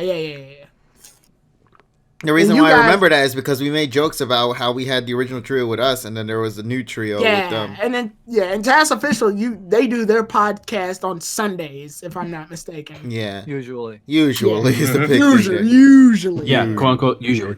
It's weird that I'm considered one of the more newer members, and like we've been doing this for what? Almost 5 years? 5 years. Yeah. Well, to be fair, Terrell is probably the person who has done the YouTube thing the most. I've been around in the community more than you guys because I came around in 2004. Yeah. Don't call me that. And I had been doing podcasts from like late 2005 until 2007. Yeah, so it makes me happy to see the community grow. It's very great to see that. You know, of course, there are also new podcast crews coming along. I mean, you know, of course, with the Rivals happening soon with Polly here, and then our other pal on the other side, the Anti-Poke Bros. They're also doing their podcast as well. with Louis Tanner, Zach, and Annie Rays. Yeah, and then I believe it was the Pokebreath as well who was with them in that as well. Yes. So I want an Avengers crossover. I want a PokeCon. Oh yeah, I would say Polly. We already talked about having a Pokemon Avengers style fucking. Yeah, although that needs to be the most organized podcast though. It will have to be like 4 hours. You can't even 4.5 at best. And then we'd have to do different perspectives from different stories and then bring them all together. Yeah. All right. Well, then, is there anything else you guys wanted to bring up, or shall we now I think begin? it's about anime time. Yeah. Flip the Pokeball. Flip the Pokeball, KG. Let's go. Oh man, everyone loves that there Pokeball, do they not? Anime, I choose you. Oh no, guys. Alrighty, everybody. Once again, we are here to go and take this chance to talk about Pocket Monsters 2019. Chudo was a dirt. Oh no, that wasn't a picture. We'll talk about Chudo. Hold on. Hold on. Chudo's Let's talk about Hold this on. motherfucker was spitting. You sure he wasn't chomping there? No. If you saw his water gun, you'd be like, this motherfucker's spitting. Better evolve. It better not evolve after what I saw here. You know what? Polyrath's one. The Polymath was there. If you're also implying you're gonna see it again. Yeah. I'll save my opinions for Chudo. That's in my notes. Because that was. I'm just saying, Chudo's crying in the anime. 10 out of 10. Cuteness, by the way. Yeah. Yes. Oh yeah. Oh the anime made Chudo a superstar. I love it. Yeah, and I think we're gonna see more Choodle in the future, man. I don't think there's gonna be. I hope so. Oh yeah, it's gonna be. Chudo's gonna be their permanent member. Where did y'all get all this from? There's nothing different. Well, because Chudo actually made an appearance before all of this, like before the whole thing happened, where Chudo just was a wild Pokemon that grabbed onto Jesse's hair. Yeah, and Galar, yeah. Yeah. The more I hear you guys say Chudo, I hear Churro. Nah, Chudo. Well, I mean, they were making food in like Japanese, that. it's called Gamu Gamu, which. Yeah, I was like a One Piece when you said that. All right, relax, Tyrone. You don't fight me in this situation. All right, hey. I just want my Chewy boy.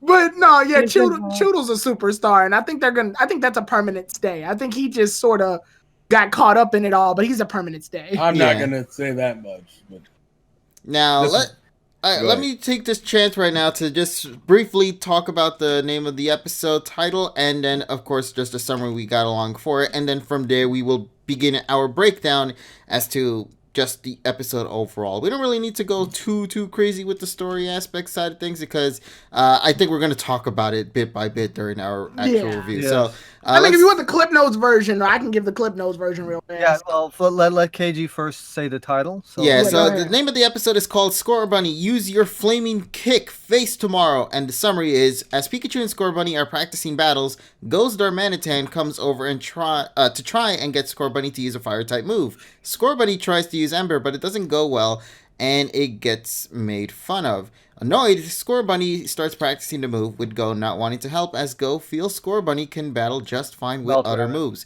This causes friction, and Go and Score Bunny start to fight. Will they make up, and will Score Bunny learn to use fire-type moves? Alright then, guys.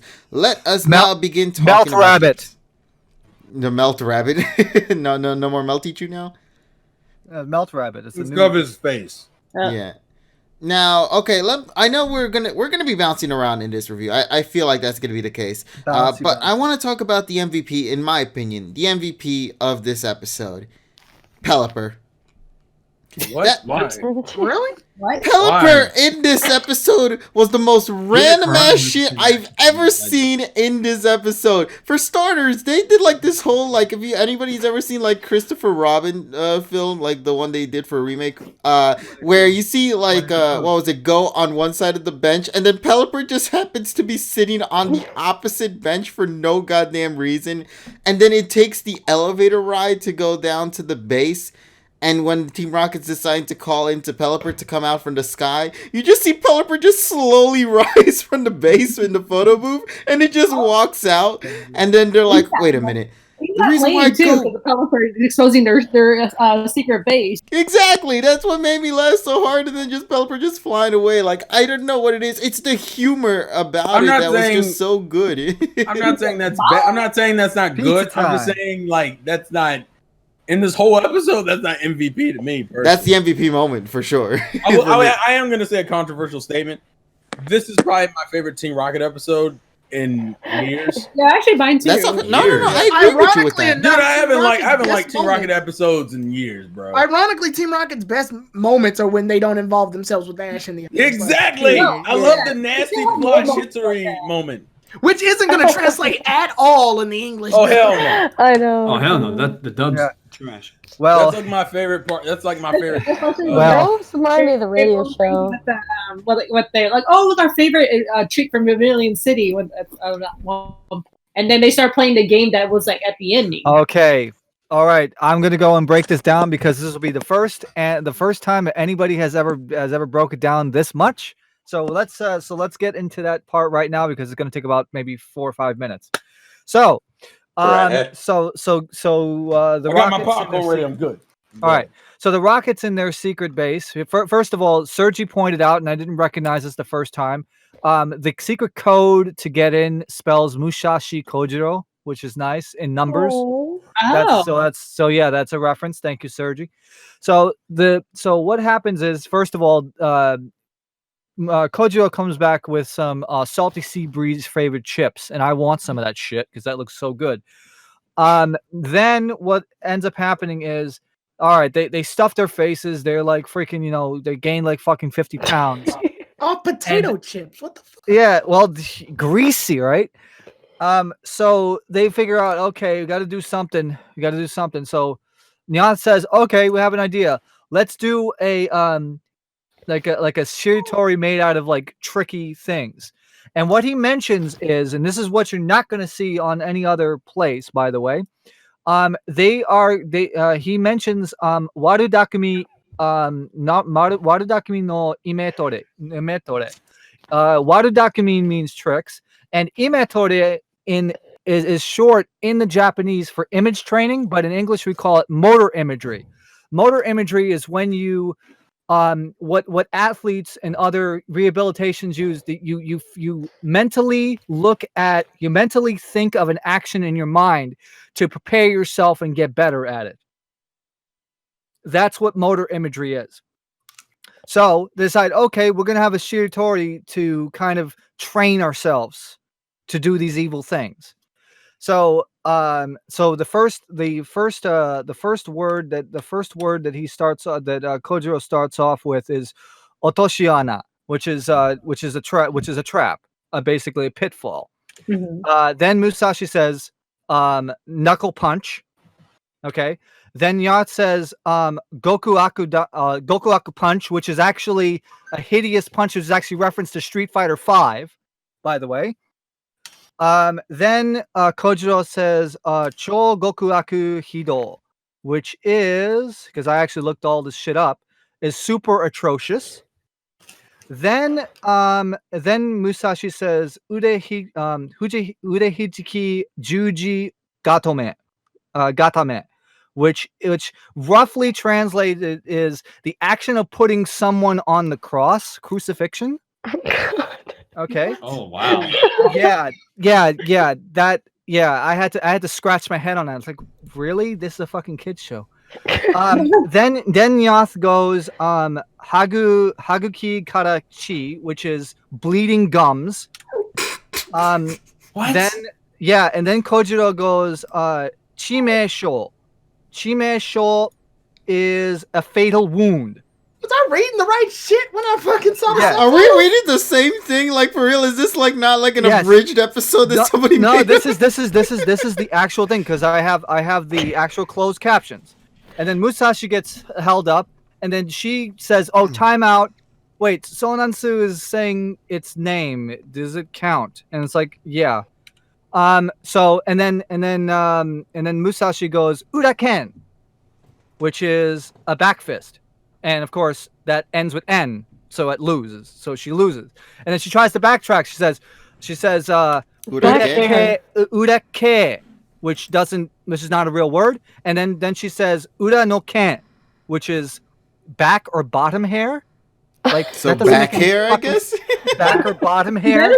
It's like random shit, but it's a Shiritori, and they have the Pokemon Shiritori music going on in the background, the karaoke version. That was so perfect, by the way. It was, and the thing is though, it's like this will never translate. This will never translate in English at all. Zero. No chance at all. I mean, Jesus Christ, he is. My God. I'm pretty sure what they're gonna do is they're probably just gonna make like a don't. They're probably gonna make the word game where you can't repeat. Yeah, it's like a word association. Yeah, they're just doing word association. Yeah, that's literally what they're gonna do. Yeah, but to think that they would even say something, do something like this, doing like evil tricks, evil acts like this. Yeah, it's kind of. We're playing the evil game. It's like you got to mean anything that's evil. Also, someone brought up in the chat my favorite part that I forgot about when Go falls in there and then they all kind of get shot back out of the phone booth. And he's like, "What is this device?" He's like, and he's like, "It's a phone booth." Like, what the hell? What's a phone booth? He's like, "You get kids these days," and I was like, "See, this is where things get a little weird, though. This is where things get a little weird." That's like the funniest gag. For making us feel old. It makes you feel weird knowing this because the Pokemon anime is really showing it's like. If you watch the Pokemon anime from start to here, it gets kind of weird because phone booths were used in other episodes and Ash has been exposed to them. So it really like I wonder how Ash Go hasn't. Go is the one who's Zanger. Right. The problem is that Go and Ash are supposed to be the same age. So it's like, well, what the fuck happened? Remember, you got to realize Go is a home child. Yeah, home child. So he doesn't really know much of the outside world. So it's fine. It doesn't slow me down. I just had to stop and realize what phone booths were used very frequently in season 1. That's part of the reason why I think I can't wait for the duck to tell you, "Okay, boomer." It's funny right. because it's literally a moment where fucking Jesse and James are like, "Jesus Christ, kids!" I was gonna say, speaking of phone booths, though, I saw a tweet though. They were referencing also from all the way from like I think it was the Island of Giant Pokemon when they called their and then they were reciting their motto in the phone booth. Yeah. Do you just want to think the end of the last episode of Diamond when they called Giovanni? Yeah. Yeah, that's what I'm saying. They've been using phone booths kind of frequently, so it's weird to make this joke. No. But Team Rocket does point out in the episode that it was kind of awkward to have a phone booth in the middle of the city. Isn't that kind of a little suspicious? So that kind of like Doctor Who shit going on. Yeah, right. That's because in modern day you wouldn't see a phone. Exactly. No, so really. I like that Team Rocket pointed that out, where they're like, you know what? Why are we still using this thing? It's smacked in the middle of the city. Like James is pressing the buttons. I'm at a payphone train. Oh, God. Now, somebody else brought this up in the chat as well that I thought was a nice little reference to. It could be a nice reference or it could be a reused asset. You take it as is. There was a segment when Jesse was reading a newspaper, and if you take a closer look in the newspaper, you'll notice a lot of images coming from Alola. Basically, and it even shows Mallow's restaurant. No continuity, by the way. Within the imagery. So Jordan, I believe if that was you, yes, thank you for that. Yeah, that was Jordan. I really love that detail. Of course, people then went to go all the way back to Sun and Moon and realized that they reused the asset from the Sun and Moon series when Kukui was reading the newspaper and slapped it here. And yeah, it's kind of a little weird, but I still appreciate it nonetheless because it's something that I know it might fly off people's, head if they don't really go frame by frame. Well, you have to be like kind of a major Sun and Moon fan to even care that much. Yeah, so if you love Sun and Moon or just love continuity in a way, this is it right there. It was a nice little throwback to Sun and Moon. I really appreciate that. I'm gonna throw this out here because I swear this is probably like one of my favorite things about this series. I love Mentor Ash so goddamn much. I like when I think it's the section where him and Score Bunny kind of fall out again, and Score Bunny runs off, and Ghost says something along the lines of that. I was really trying to bring out its power in that battle, and Ash is like, "Really? You call that shit your best?" I know he wasn't saying he wasn't being conscious. Yeah, he was being. But the way it came out, I was like, "Bro, that's disrespectful." Yeah, I throwing shade, but he's like, that's not what it is to become one with your Pokemon. Yeah. And he does the whole Ash thing of describing it in like these sound effects and shit. But when Go gets it later on in the episode, I'm like, that's the Ash I fucking like. I get the dynamic because now that Terrell brought this up, I get the dynamic they were going for. Go, because technically both Go and Score Bunny are in the right here. Go is in the right because he's taking the ideology. If you're good at something and you know you're good at that specific thing, then try to hone it so you can become better. Where Score Bunny wants to expand his moveset, which nothing's wrong with that either. It's the difference between how it's the difference between what makes, I guess, in a Pokemon battle, where if a Pokemon who's a water type uses a water type move, then obviously it'll do more. But you always want to give your Pokemon different move sets because then it can expand the horizon and it'll give them more options. Score Bunny wants to expand his horizon. He wants to get stronger in different ways. Where Go is just like, well, if it ain't broke. The problem with that though is that they're not in sync. They're not one. I think the main issue was the fact that like Go wasn't willing to humor, and he wasn't willing to branch out either. It'd be a different story if like, because I mean they've done Pokemon episodes before where like, oh, a character can't do this one thing, but they train and they come up and it's like, all right, since you can't do it this way, we'll come up with our own way. Actually, I think Diamond Pro was pretty known. Yeah, with the Turtwig Grotto situation. Yeah. But the issue here was that Go wasn't even willing to humor it. So it felt to Score Bunny, it felt like his trainer wasn't supporting him in any way. Also, if you pay attention, during the fight when Go tried to kind of make amends with Score Bunny during the second fight with Team Rocket, notice that Score Bunny wasn't really smiling at Go, but he was smiling at the success of him performing the fire type move. Yeah, because he didn't feel like Go was supporting him. Yeah. Like, all this time, Go was never supporting him until just now. But even then, he still wasn't happy with the fact that it took him this long to get to this point to understand what Score Bunny was going through. And I think this is something that's not just only been in this episode, it's also been in various episodes leading to the evolution that is here as well. Yeah. And I think that's my favorite thing about this whole... I guess you could say the finale for Score Bunny's arc, because now with this new evolution in the mix, this is, in my opinion, this is where things could get interesting, but it all depends on how long Reboot, I believe that's the name of the Pokemon, is going to last. Well, I've already kind of gone through, when I was thinking about the starters in general for Sword and shit, I was thinking about how all their teenage phases are all kind of different, where Score Bunny kind of flips between being super happy and cheerful to trying to be the cool kid. Sabo goes through a depression, and Thwacky just gets kind of wild and crazy. And then I would say their final evolutions is Cinderace is like coming to terms with, yeah, I'm more mature, but I can still have fun and be mature. Rillaboom is just chilled out. Like, you can still play and have your fun, but you're just not as wild with it. And then Inteleon is gaining confidence after going through such a hard time. And one last thing, because I know TSS wanted to say something.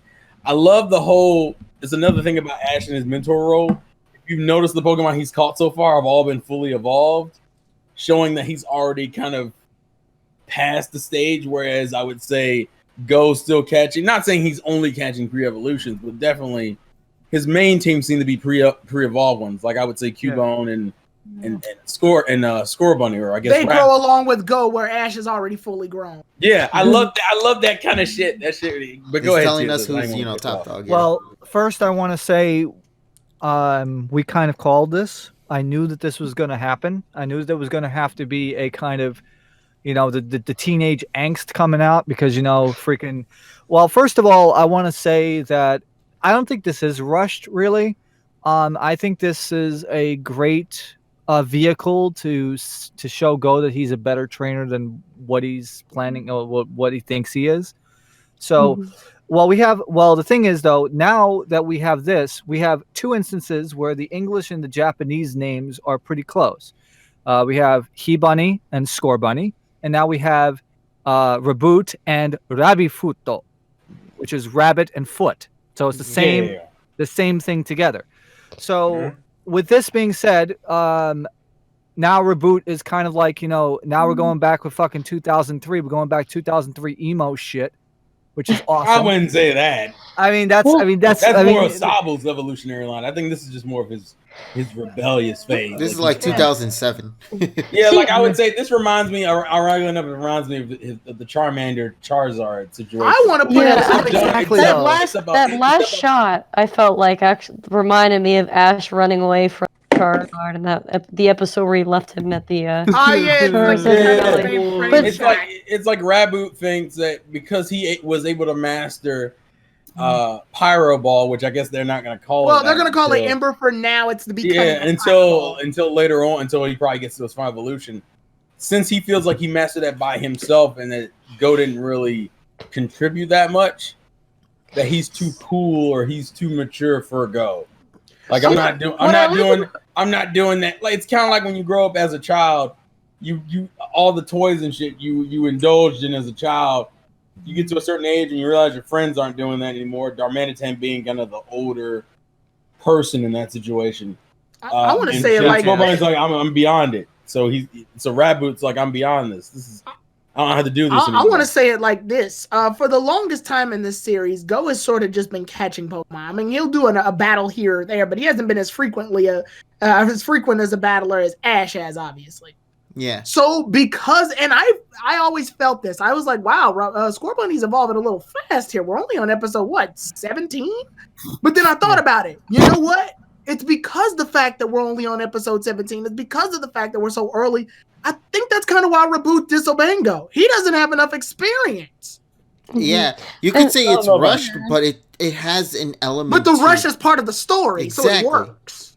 Yeah, what I like about this actually is that it is Go's Pokemon, because I feel like we haven't actually seen. Now, correct me if I'm wrong, because remember I haven't seen a large chunk of the X and Y series, and especially all the Serena stuff. Mm-hmm. So I feel like we haven't seen this in a while for a companion, since maybe like Iris's Dragonite or maybe Excadrill. Like that. We haven't had a Pokemon disobey since Best Way. Even the Sun and Moon characters didn't. I can't think of one. No, the only one who could maybe fit that for Sun and Moon was Marowak, but Marowak was just sort of more so being a crazy guy. Yeah, and then Lycanroc had that whole thing with getting its fur dirty. Yeah, but Lycanroc was Ash's, so I think. So I like how. Obedient. Yeah, so as far as traveling companions, no, Iris was like the last send off. Yeah, at least from what I can remember, in terms of a character change after an evolution, I believe it was Dawn's Poliswine to a Mamoswine was. Oh yeah, Mamoswine. This happened. Yeah. So and if we're talking about starters, this was all the way back to OS. I know it wasn't an evolution, but I think Dawn's Togekiss was kind of like that too. It's been a while since I've watched. Togekiss came so late. I tried watching Togekiss out of my mind. We don't talk about Togekiss. I know what you mean. It came so late. Yeah, it was super late. Yeah. They gave one episode that resolved it, though, if I recall. But the point is, we haven't had a disobeying Mon. And to be fair, we don't know to what degree Raboot's rebellious anyway. Yeah. Mm-hmm. It's like, realistically, he evolves, and then the episode kind of ends with him walking away from Go. That he's like, I'm not going to indulge in your doing the backflip kick and fist bumping you, because I don't feel like we're cool like that anymore. Yeah. It's funny because I think it's like how the next episode's supposed to be focused on Ash. I think it's just like, listen, we're gonna let Ash do his thing, and Go's side story is gonna be him regaining Raboot's trust in the background. Yeah. Also, notice in the preview, notice how Go was by himself. Yeah, Raboot's probably he's either in his ball or he's doing his own thing. Yeah, he's probably just in the lab basically. He's kind of like where are you or something. I don't know if it was he was rooting for Ash or he's with Darmanitan. They're listening to rap music. Yeah, right. I want to talk about that Darmanitan. Yeah, I want to give special shout outs to the Darmanitan. That shit right there, that was comedy gold. Darmanitan is a dick in the best way. I'm kind of biased also because Burgundy has a Darmanitan, so I was like, look at that smug face, man. What's her face? You really pay attention to Burgundy because I forgot that she had a Darmanitan. Well, it was left out, and like that too. Fuck. I think it was Kotaro, like she commented about why is Darmanitan being so smug. Like she was she made like that face of disgust, like what the hell, man? Because it came out of What's fucking up, nowhere. bitch boy? Darmanitan, literally everyone's hanging out, and Darmanitan walks up on Score Bunny like, huh. And then he stands back and breathes his fire. He's like, he's like, huh? Can you do that? Like, damn. I love the animation of you see Score Bunny trying to do the Ember. It kind of reminds me of watching like attempts at the Olympics. It's like, yeah, foul. I think that one went completely over my head. I'll be real. No. It's like you see like the multiple camera angles, and then it's like the multiple fail shots, basically. Yeah. It's basically it's like seeing like track and field stuff. You know, it's like waiting for somebody to do a high jump or something. It's like, fail, fault. Also. Just a quick question. I don't know if it's just me. Did Koharu sound older in this episode? No, like from her voice. No, I think she just sounds fucking annoyed. No, you're just not used to seeing her. You haven't had breakfast yet. So pizza time. So is catching Pokemon. Koharu, don't you have school to get to? You fucking. So is catching Pokemon fun? It's the shit. Oh, okay. Once again, I want to also follow up on what Terrell brought up before regarding Ash in this series. I also love just how he is as a character, man. He's way more. He's still fun and naive, but he's kind of like that. Ironic, and I know some people may not like this comparison. He reminds me of what I would imagine a young Outer to be from like Gen 5. Oh, wow, that's hard. The weirdest character to pick, but I get it.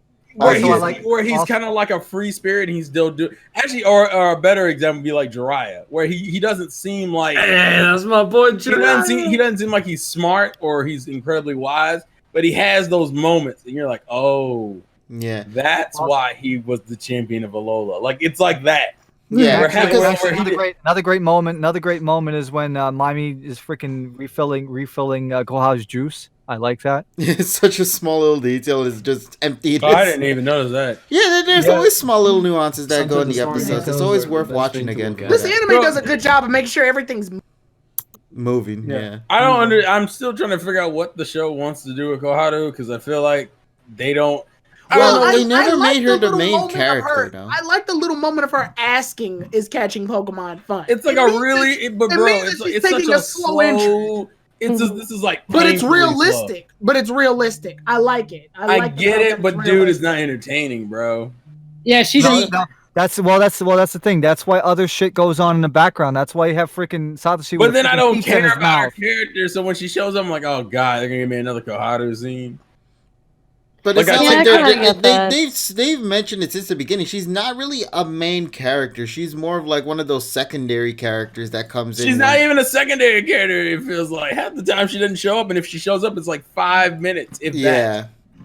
I can understand it. They're gonna have something with her. I mean, they're probably gonna say. Yeah, but am I going to care when they do? No, I think it would be less confusing if they didn't have that one episode a couple. Oh, the one with her. Yeah. The one that focused on her and the Gengar. Yeah. See, that's my thing. They keep alluding. They keep doing it. I think this is worse than Serena, where they keep doing that thing where they tease her becoming more of a forefront. But like Koharu at this point doesn't have any likable traits. It'd be a different story if she was likable and just confused. I mean, hell, people like Serena, and Serena spent a good chunk of time not knowing what the hell she was gonna do. But see, they tried to make Serena likable. They're not. Koharu is just like, I'm confused and I'm kind of addicted to people. Yeah, she's very flat. Yeah, so it doesn't make. I'm not her biggest fan. Yeah, it doesn't make her entertaining or enjoyable to watch. Like here's my thing. When I see you walk on screen and the first thing I'm thinking is, oh god, that's a terrible that's a terrible feeling to have, and you haven't even opened your fucking mouth on screen yet. I've just seen your character walk into the shot, and I'm like, fuck.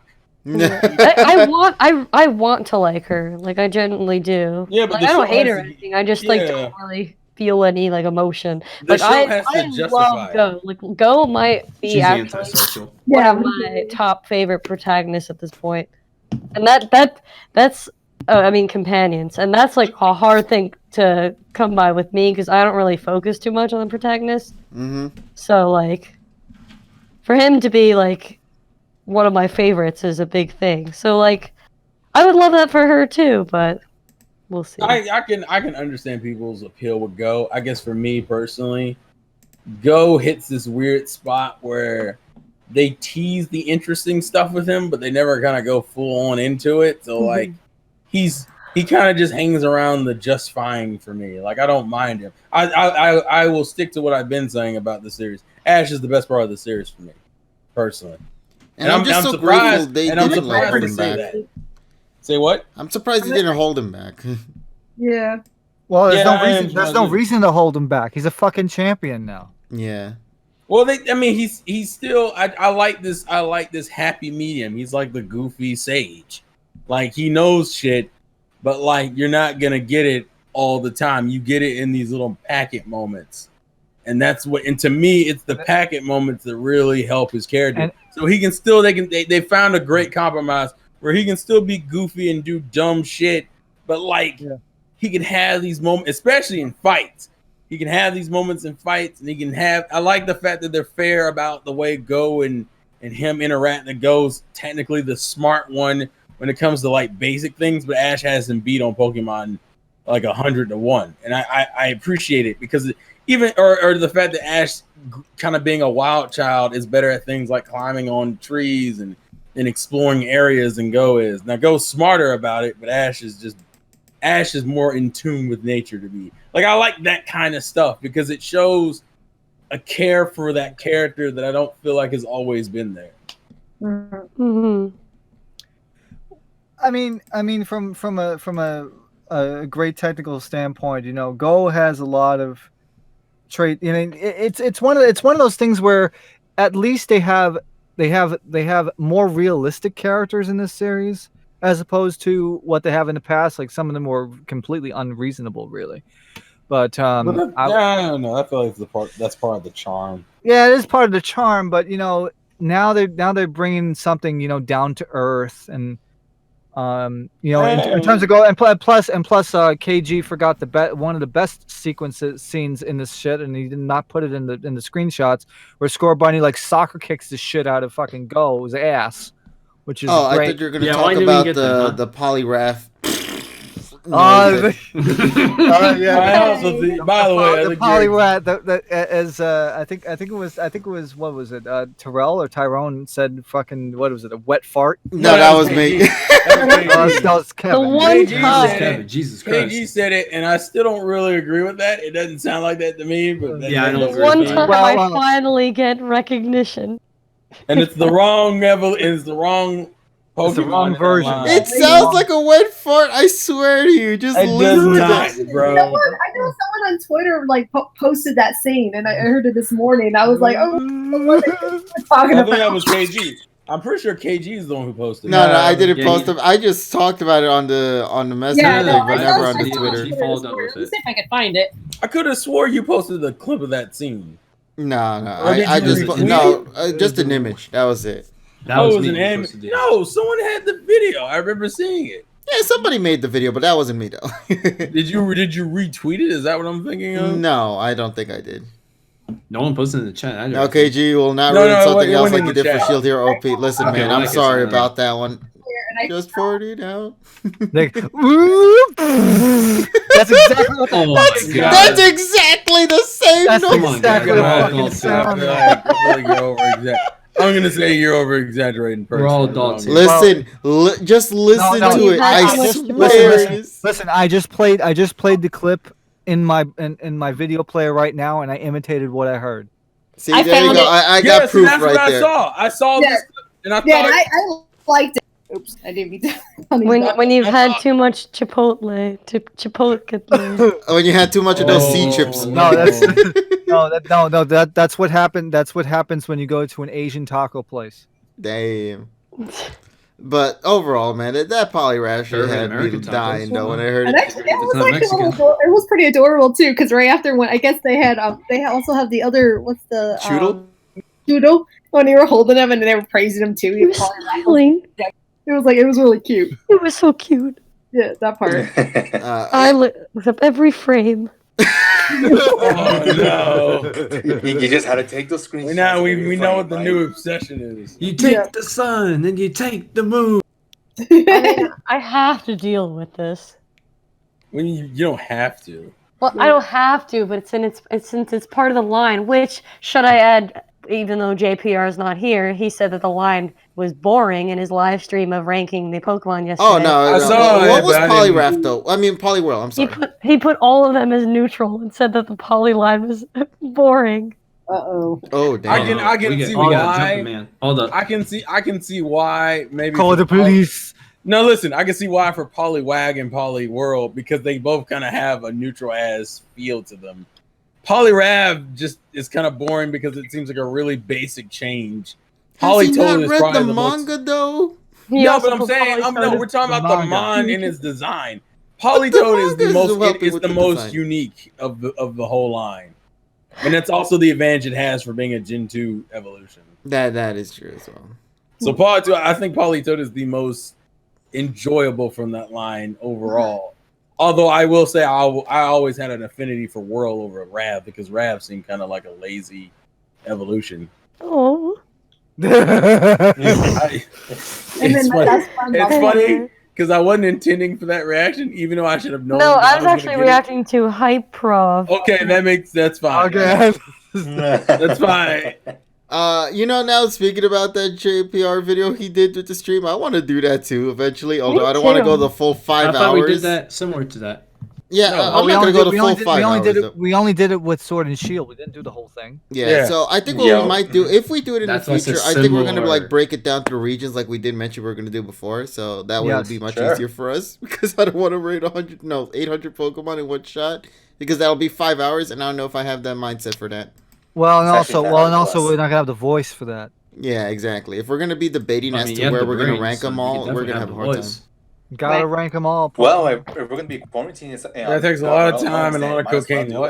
Right? We have the time now. Hey, no. We have 15 minutes. You expect me to rate 815? No, I meant in general, with this quarantine, we have the time. Oh yeah, since we're quarantined, we some of us still have to go to work, Polly. Yeah, unfortunately. Yeah. I think that's what me, KG, Tyrone, TSS. Are you still working? Yeah. I mean, okay. Don't act like I was supposed to know that. No. I work from either home or if I have to go out and do a service call, I still have to do that. Someone died. Did you just corona? Yes, sir. All right, there we go. Corona. You okay? I had something stuck in my throat. Okay, I'll make sure we get we might have to get the vaccination.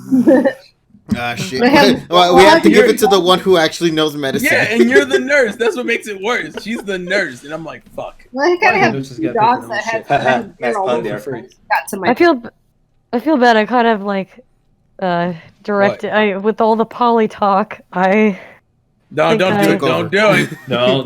You're fine. Don't do it. You're fine. I want to go. Don't worry, we're good. The episode didn't really have much outside of what we just talked about. I mean, we kind of covered the main stuff. Yeah, we covered. Yeah. All right. Yeah, so I mean, just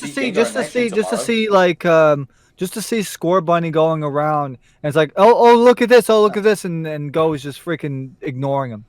Yeah. I kind of could see it from the like how you guys mentioned was building up though. I could see and also there was just a disconnect though, and I feel bad for Score Bunny because he was trying to show Go look what I can do, what can I do, and then I think Go also mentioned to Score Bunny that's shit, that's not good at all. Well, I do want to give some thoughts about all this since I didn't really give my 2 cents on this. Yeah, go ahead. Yeah, just this whole notion of Jesus Christ, what's the evolution of Score Bunny again? Reboot. Okay, yeah, so. Some people could have mixed feelings about Score Bunny evolving pretty quick, but I completely understand, and I do agree with you guys that this evolution does set up, this it could potentially set up a character development for Go, for who he is as a trainer. Now, I think I think just to make up for the fans who aren't huge fans of Score Bunny's evolution, less than 20 episodes in. Mm-hmm. I think we should have. I think we should stick with reboots for at least a good amount of episodes, just so reboots can. Yeah, I agree with that. So that way, reboots can at least be this image for Go to at least push himself to become a much better trainer. Plus, he's still marketable. Yeah, he's pretty marketable. So I think if anything, definitely more than 20 episodes. I'm probably gonna guess. Well, actually, I know we're pretty early.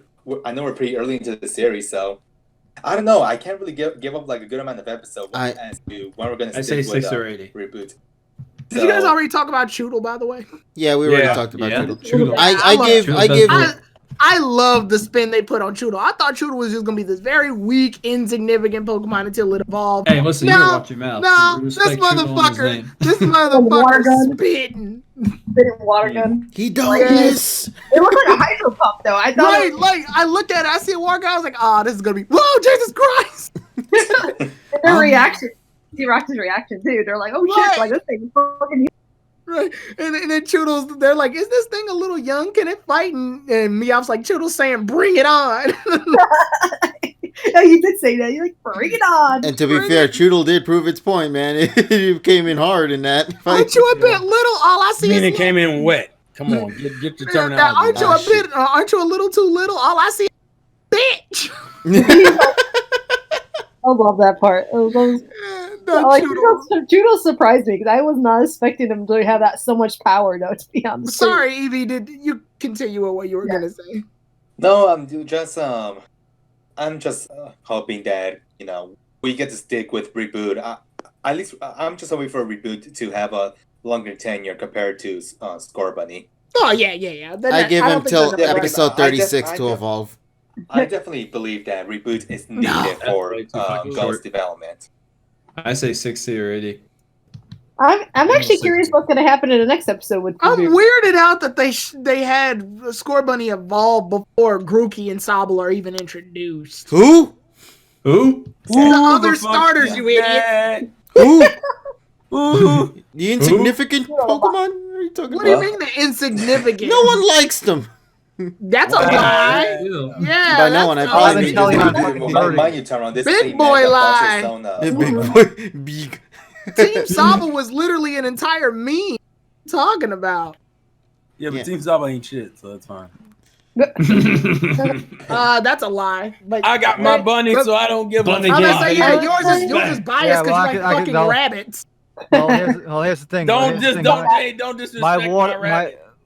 The finger bang gun kills your fucking soccer ball. But you still getting a concussion, bitch. I move faster than you. Actually, that's debatable. I'm gonna say Inteleon is faster than Cinderace. I'm actually confused. You mean in terms of base stats? Yes. Yeah. Sorry, I'm actually confused about reboots. Did he really learn Ember? Because that did not look like Ember. It's technically Pyro Ball. It's Pyro Ball. It's a fire. But they're not calling it Fiery Rabbi. What? They're calling it Ember for now, but it's the making of Pyro Ball. Yeah, they just exactly. I was confused. I'm like, wait, that's Pyro Ball. That's not Ember. So I don't know why they're calling it. What they're trying to do, they're trying to make Pyro Ball an anime, like the anime made the move, basically. Yeah. Because technically, the only Pokemon of his line who can learn it, like, if I remember correctly, he only can learn it once he's a Cinderace. So I think the idea is that he has the makings of Pyro Ball through his younger evolutions, and when he hits Cinderace, then they'll officially go, "Oh, he's using Pyro Ball." This is the beta Pyro Ball. Yeah, like we're seeing the early, because Pyro Ball is way more devastating even than what we saw. Yeah, right. I'm sure when Cinderace evolves, it's probably going to use like a giant version of it and then launch it towards. Yeah, because I was just so thrown off. I was like, wait, I was like, that's definitely not Ember. It's called misdirection. Yep. Yeah. I mean, and Pokemon have improvised for regular moves before. Like I know some Pokemon, they'll a Stone Edge could be like coming out of the ground, but for like Crocodile, it's him holding them and like Bulbasaur using Whirlwind. Well, that Bulbasaur can't use Whirlwind in general. That's like a lot of the weird ones, like in the first season, especially. And then it's like they would normally.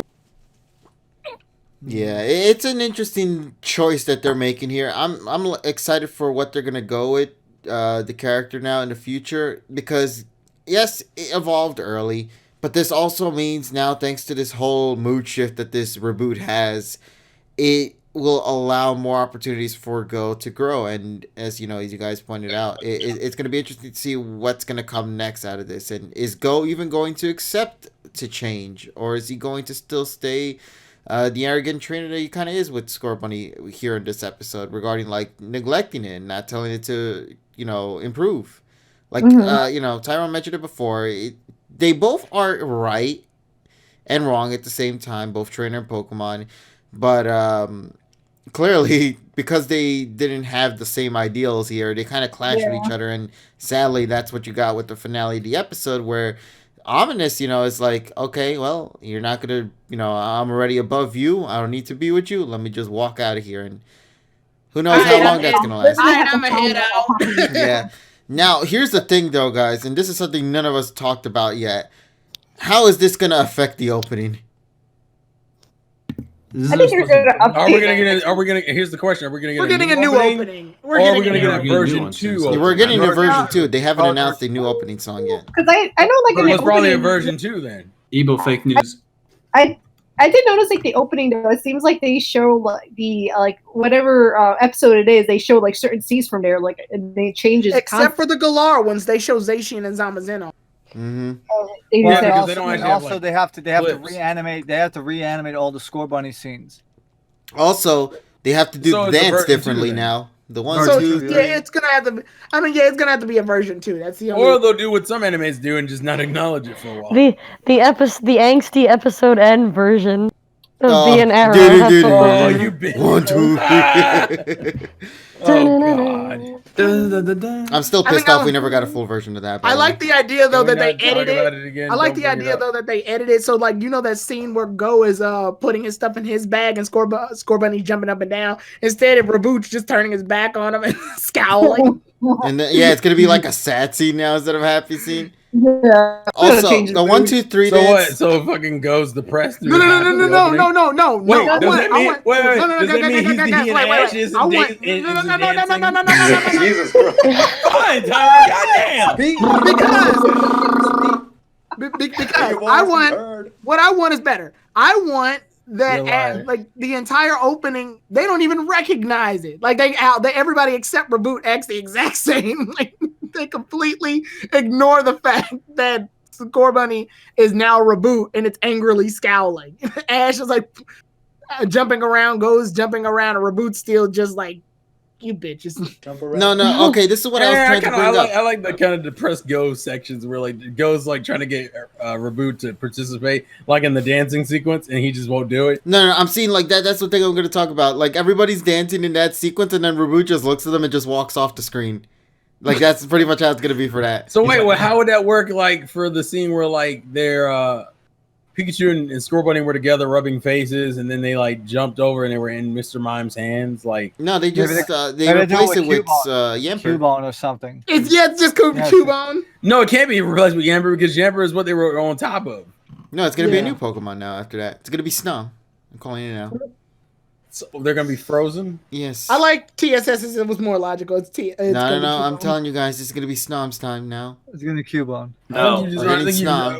I think you just want to be fucking. You want him to have the knife. I think that's really what it boils down to. I want him to have part of the council, man. All right, move on. Oh. Move on, Kevin. All right. So I guess any final thoughts you guys want to add to this episode? Go on. The drug deal. I mean, we mentioned it, but what I was saying before was that all these memes about the coronavirus. I think. Why did you say it like that? It sounds so evil. I don't know. It is kind of evil, though. Go ahead, Polly. Death is evil. I think it would be funny if somebody made a meme of James like in place of the potato chips, like putting like rolls of toilet paper, and James is like, Oh, got the God. stuff. Have you got the goods? I know this is kind of weird. You got the goods. Ooh, do you have the money? I know I also mentioned about like coronavirus. I was like, technically speaking, like Ash's world. Imagine that boss getting mountains of toilet paper. So actually, technically speaking, like, you know how Ash is gonna challenge whatever her name is. Discount Lieutenant Surge. Yeah. So like, apparently they're kind of practicing coronavirus Which Charmin Ultra Strong? I must thank me these friends for making my life easier on the toilet. Terrible, yo. Oh my god! Terrible, Mike. There was two jokes that happened at once. You know what? And my voice wasn't even in there this time. Nice. No, I was like, yeah, they're technically speaking. I actually thought, to be honest, with the world tournament thing, I actually thought there would be an audience, but I didn't think it would be just like, oh, to be fair, who's gonna want to watch rookies go at it? Yeah, I guess not. They're just like two rookies. The World Championships is canceled due to coronavirus. You know what? That would be the biggest twist if that was what they were doing here. Where is Ash? Is like, where is everybody? Where is everybody? They didn't want to show up. Somebody coughed and shut it down. Coronavirus? Is that a new Pokemon? Yeah, you would say that. You would definitely say that. Oh my god. Oh. James's shirt looks like Chucky Finster's. No, okay. I wanted to actually notice that. Kojito's shirt actually rips off the NASA logo. I was gonna say, is that the NASA logo? Yeah. It's the NASA logo. This isn't the first time that shirt's appeared either. No, it's Sun and Moon. It was in Sun and Moon as well, yeah. Me and my Nickelodeon brain. Yeah, I like the whole like them in the base too, because it was definitely like a very heavy Japanese bad guy, like fucking underground base like with a pool table and stuff, shit. Yeah, like a Yakuza shit. That was funny. Yeah, like I said, Team Rocket, if Team Rocket had made no interaction with Ash and the others whatsoever, I think this still would have held up for their Actually, there is the Ditto episode coming up that is going to be Team Rocket focused. Yeah, what is coming up? Because I haven't seen the gym battle, the Ditto episode, and then after that. Well, you mean the World Tournament episode, not the tournament episode. Tournament episode. It's not a gym. It's not a gym. I mean, come on, guys. Though, look at it. Look at it for a second. No, you got the Vermilion City gym. You got the Vermilion City, and they even say it's the gym. You got the guy who looks like Serge. You got the guy using Raichu. It's a fucking gym. Question for you guys. You think Pisces is a girl or boy? Yes. What? Yes. Wait, it's a thing. It's a thing. It's one of those traps, man. No, I feel like I missed the question. What was the question? They released the voice actors for that episode, and apparently Pisces is voiced by a woman. But I thought Pisces was a dude. No, I thought it was a girl. It's a girl. Oh, wait, I'm gonna see if I have my phone. Let me see. I'll send the same. No, I swear to God, hold on. I'm gonna send it right now because she's so. Yeah, this is getting. No, because we have Pompous Raichu, which is the best shit ever. Here we go. Okay. He can Goliath part 3. Yeah, and then you'll see the person who's playing Risa Hayamizu. Is that the one? Yeah. Hold on, I want to check this real quick. My thing is, where's Lieutenant Surge? I was just about to ask about that. I was like, Nessa, Polly, I'm surprised you two aren't livid. Like, I am livid. She more than I, but yeah. I was like, I'm not vocal. This is blatant like disrespect towards Lieutenant Surge. I was like, if they have at least an explanation of what the hell he's doing or a cameo, I'll be happy. Because nobody cares about whatever this guy is. He wants to throw out the trash. The discount Lieutenant Surge. Apparently, it made me start questioning the Pisces as a guy or a girl because someone's saying like, "Oh, she's a girl." I'm like, I had to get a double look, and then I noticed that her ponytail has a plug. Yeah. Wait. Now, what's the point of having it specifically at the Vermilion Gym? Like, is he gonna have to channel? Wait, is it confirmed to be the Vermilion Gym? Yes. Yes. Okay, that's why I said it's the gym. Thunder badge symbol on the wall. No, the reason why I asked because when I heard World Championships, I was almost immediately thinking Unova. So I was like, is that supposed to be Unova? I was thinking differently. Like I was thinking it's gonna be like more so like at least a crowd or something, but I didn't expect that. I guess he's gonna be randomly chosen. What I'm telling myself is that there's going to be a lot of weak trainers, and those Ash and the Surge discount are the only two trainers that actually matter. You're killing me. Well, and also the drone wrote him because that's Maxwell Powers. Mm-hmm. No, I think the Raichu trainer is a girl. Just looking at her. Use Thunderbolt. Well, it's literally like, oh, I want Lieutenant Surge, and then Mom's like, got Lieutenant Surge at home, and then Lieutenant Surge at home. How do you get Lieutenant Surge from her design? She's got the Raichu, the military outfit, all of that. Oh, speaking of Pisces, though, actually the voice actress Risa, she actually played Zoe in Diamond and Pearl. That's why. Oh, okay. The Japanese version, because I was like, that name sounds familiar, and I just had to look her up though, because I was curious, and then I was like, oh shit, like she played Zoe? Like I didn't know, because like. Yeah, that is interesting though. You're right. Huh? Yeah, that's why I was like, huh, okay, and that made me further confirm, like, okay, then the Pisces is a girl, like more so, because at first I was kind of like, I was also gearing toward a guy too, because like it looks more like male than female, but then someone on Twitter was saying, no, Pisces is a girl, and I had to do a double take, and I'm like, so I tried to type in Pisces, Pokemon Pisces, and Google. I'm just relooking at the preview. One more stupid nerdy fact too, and then the voice actress Risa, her birthday's like in the end of February. She's herself Pisces as the. She put a lot of investment in the character. I don't think we're gonna see a lot of. Also, this character Pisces is having the familiar eyelash situation like Go, where you start thinking it's like a female or male again. I think it's a girl, but the Raichu is a boy, so yeah, definitely a boy. Yeah, he has the. No, I checked the tail anime. I checked the tail. Yeah, the tail says it all. If it's a female, though, much respect, though. Why you got me looking at fucking previews like this, Nessa? It's not that big of a fucking deal. We'll see this in less. I'm gonna say, she hyped up a character. We're gonna see like. Danny Poke said trans rights. There you go. Not that again. It was thanks to the Twitter post I ran into. So then I got, and then since today it was like we can't really do anything. I was like, let me look this. It isn't Lieutenant Surge, and that's what's pissing me off. Yeah, I kind of knew that too. I feel like you guys are holding this. I feel like this is a weird grudge that doesn't. Because it would have been a lot easier to just have Lieutenant Surge. I don't see the issue. Tyrone, that's implying we're having continuity, and you know that's not true. I mean, this series has it. Where is it? At the first episode. Newspaper. The newspaper. The first episode with all the trophies that Ash won. The first episode, and it didn't even have everything there. You know that, right? It did. It didn't have the wooden teddy bears. Throw it all out. No, that went straight to the trash. Well, as I asked you again, it didn't have the focus. Also, it's bad when your defense for continuity is the first episode of the series. The female Raichu tail, the Thunderbolt is actually longer. What? No, Raichu has a chip. Has a female Raichu has a chip. Yeah, but the female Raichu has a chip tail. Yeah, but it's also a different length. Also, but the point I'm making is Raichu said the chip tail.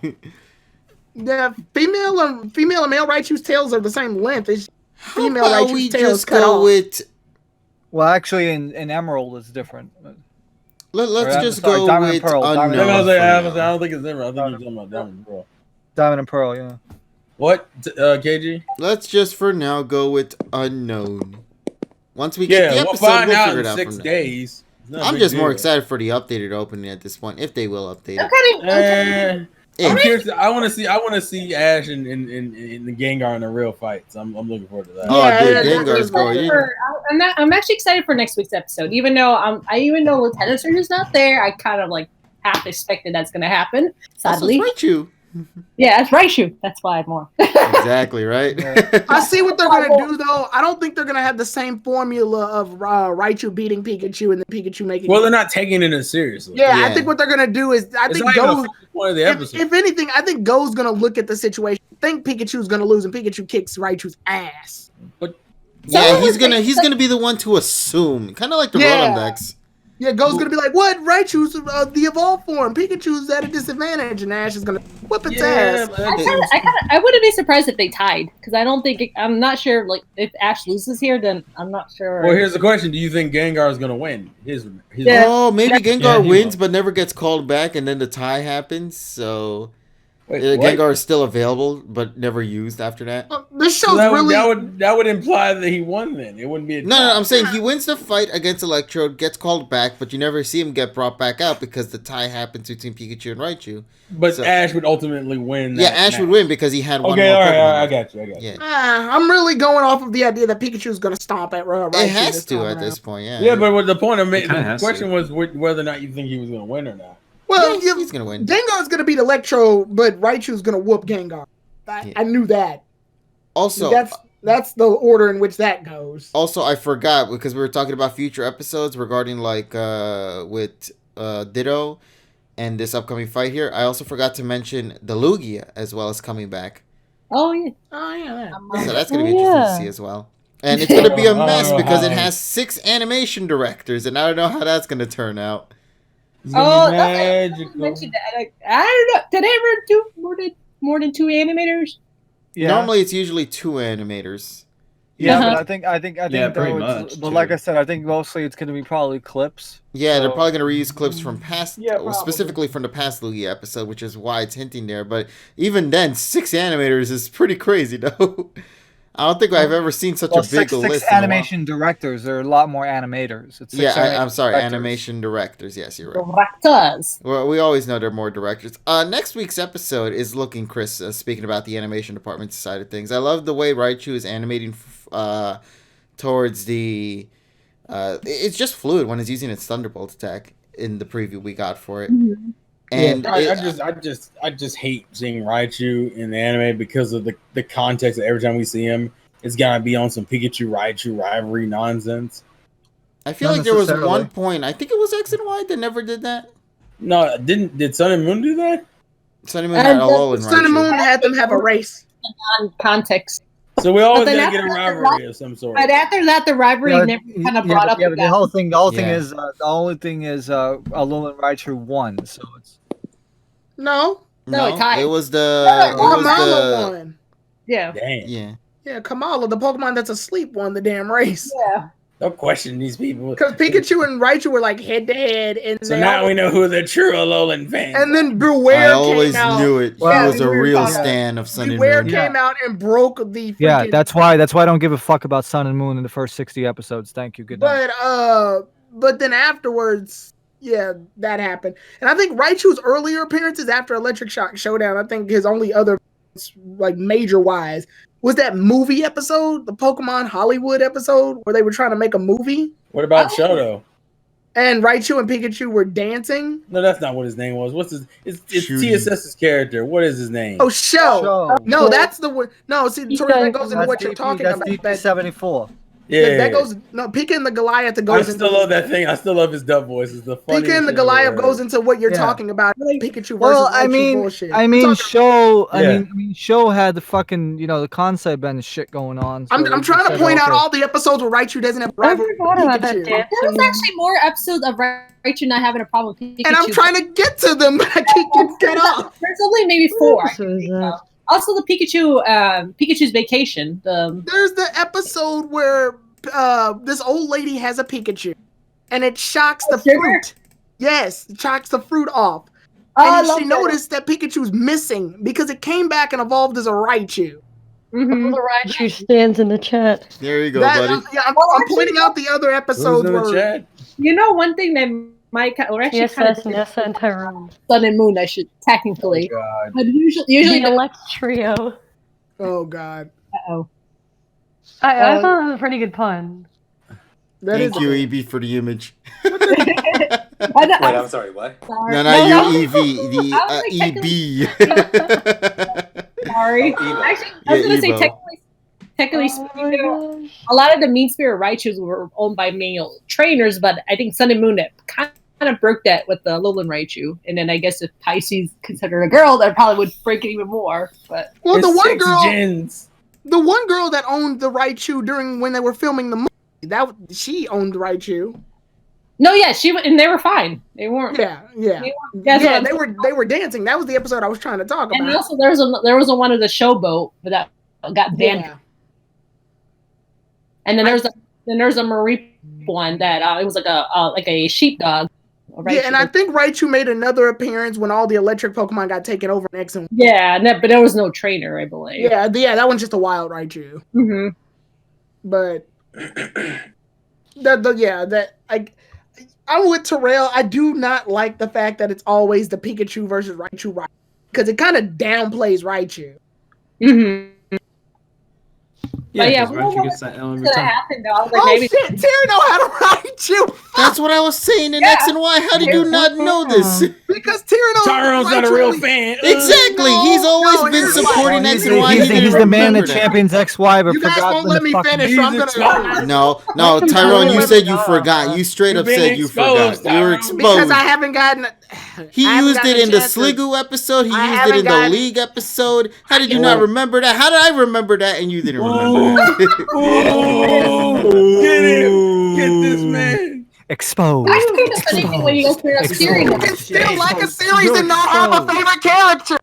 I'm just gonna go look at that dancing. No, you have to do it as Kermit in order to get it. I was trying to say that, but I got trapped in the minutia of noise. Listen, if we let the man talk, he'll prove himself right. We shouldn't allow this. Tyrone is like the second weakest character in that series, only being rivaled by Trevor. So I didn't care about their appearances. Damn. Me either. I like Tyrone because he dances, but like...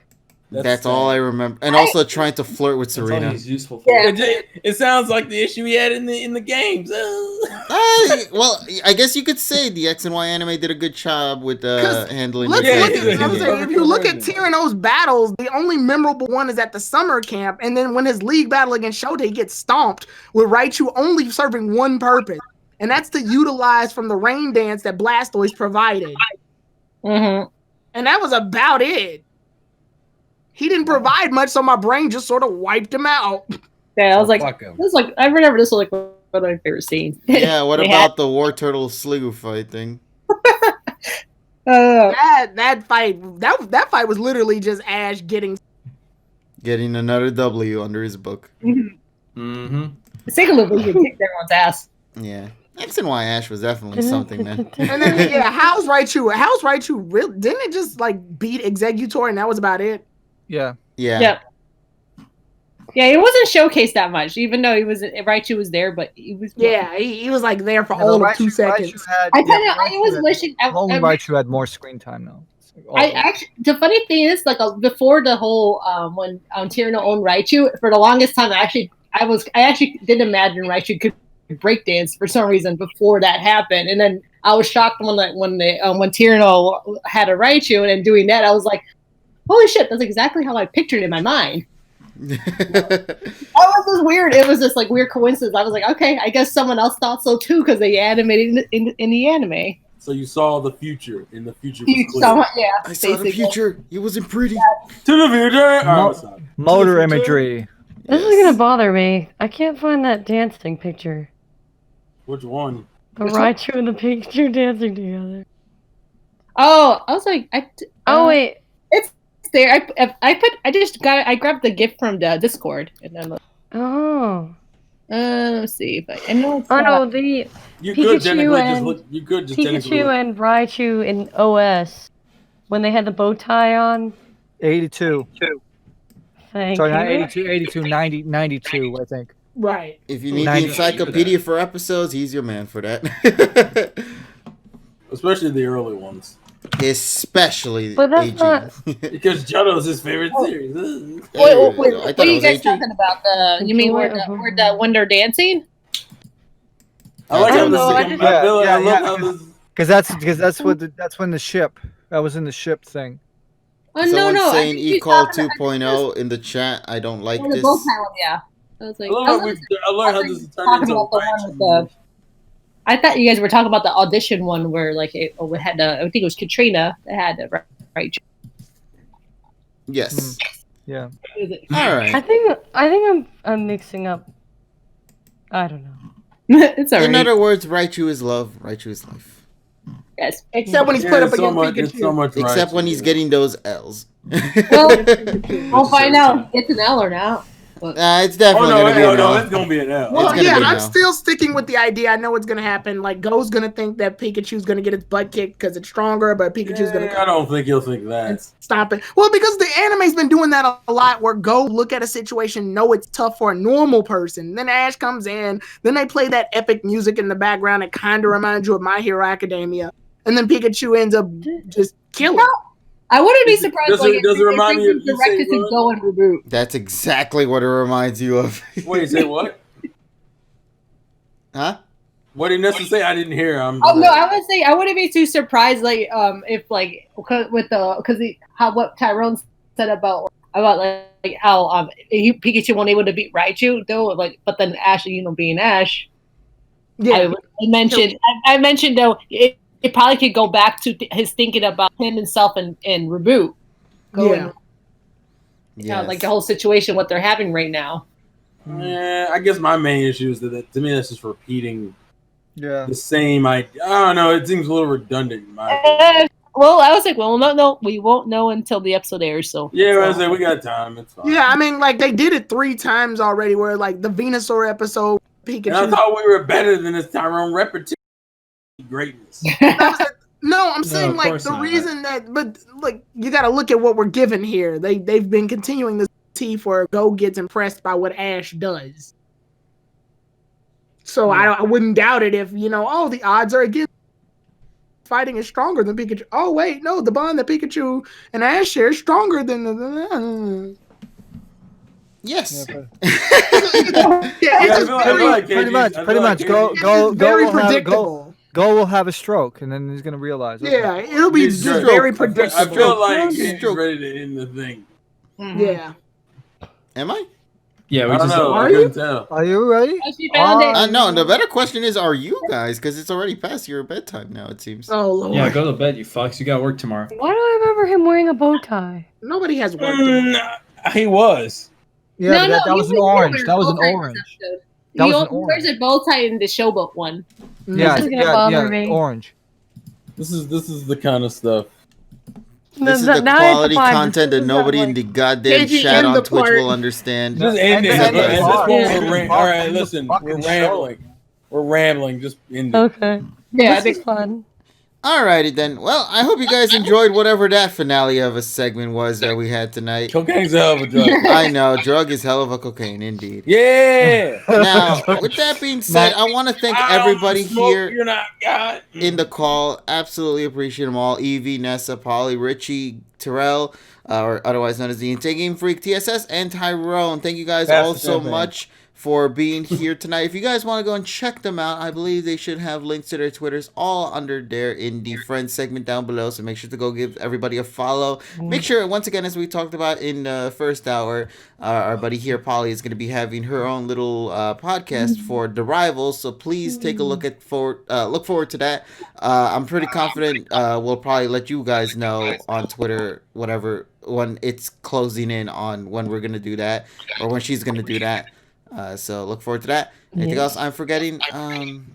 I think I'm hearing myself here now. Wash your damn hands. I'm gonna say that's Nessa. Alrighty. Yeah. That's Nessa. I was like, what? No, we're hearing echo. I'm hearing the echo on your end. Okay. Thank you guys so much for being with us here tonight. Oh god, that's not the weird that's here. Yeah, okay, that is weird. No, that's okay. Than I ever did. All right, let's go. Okay. Thank you guys so much for being with us here tonight. We'll talk with all of you guys later, whatever video we make. Take care, everybody, and as always, have yourself an awesome day, everybody. Bye. Goodbye. Wash your fucking hands before I come and that was the fastest I've ever heard you talk.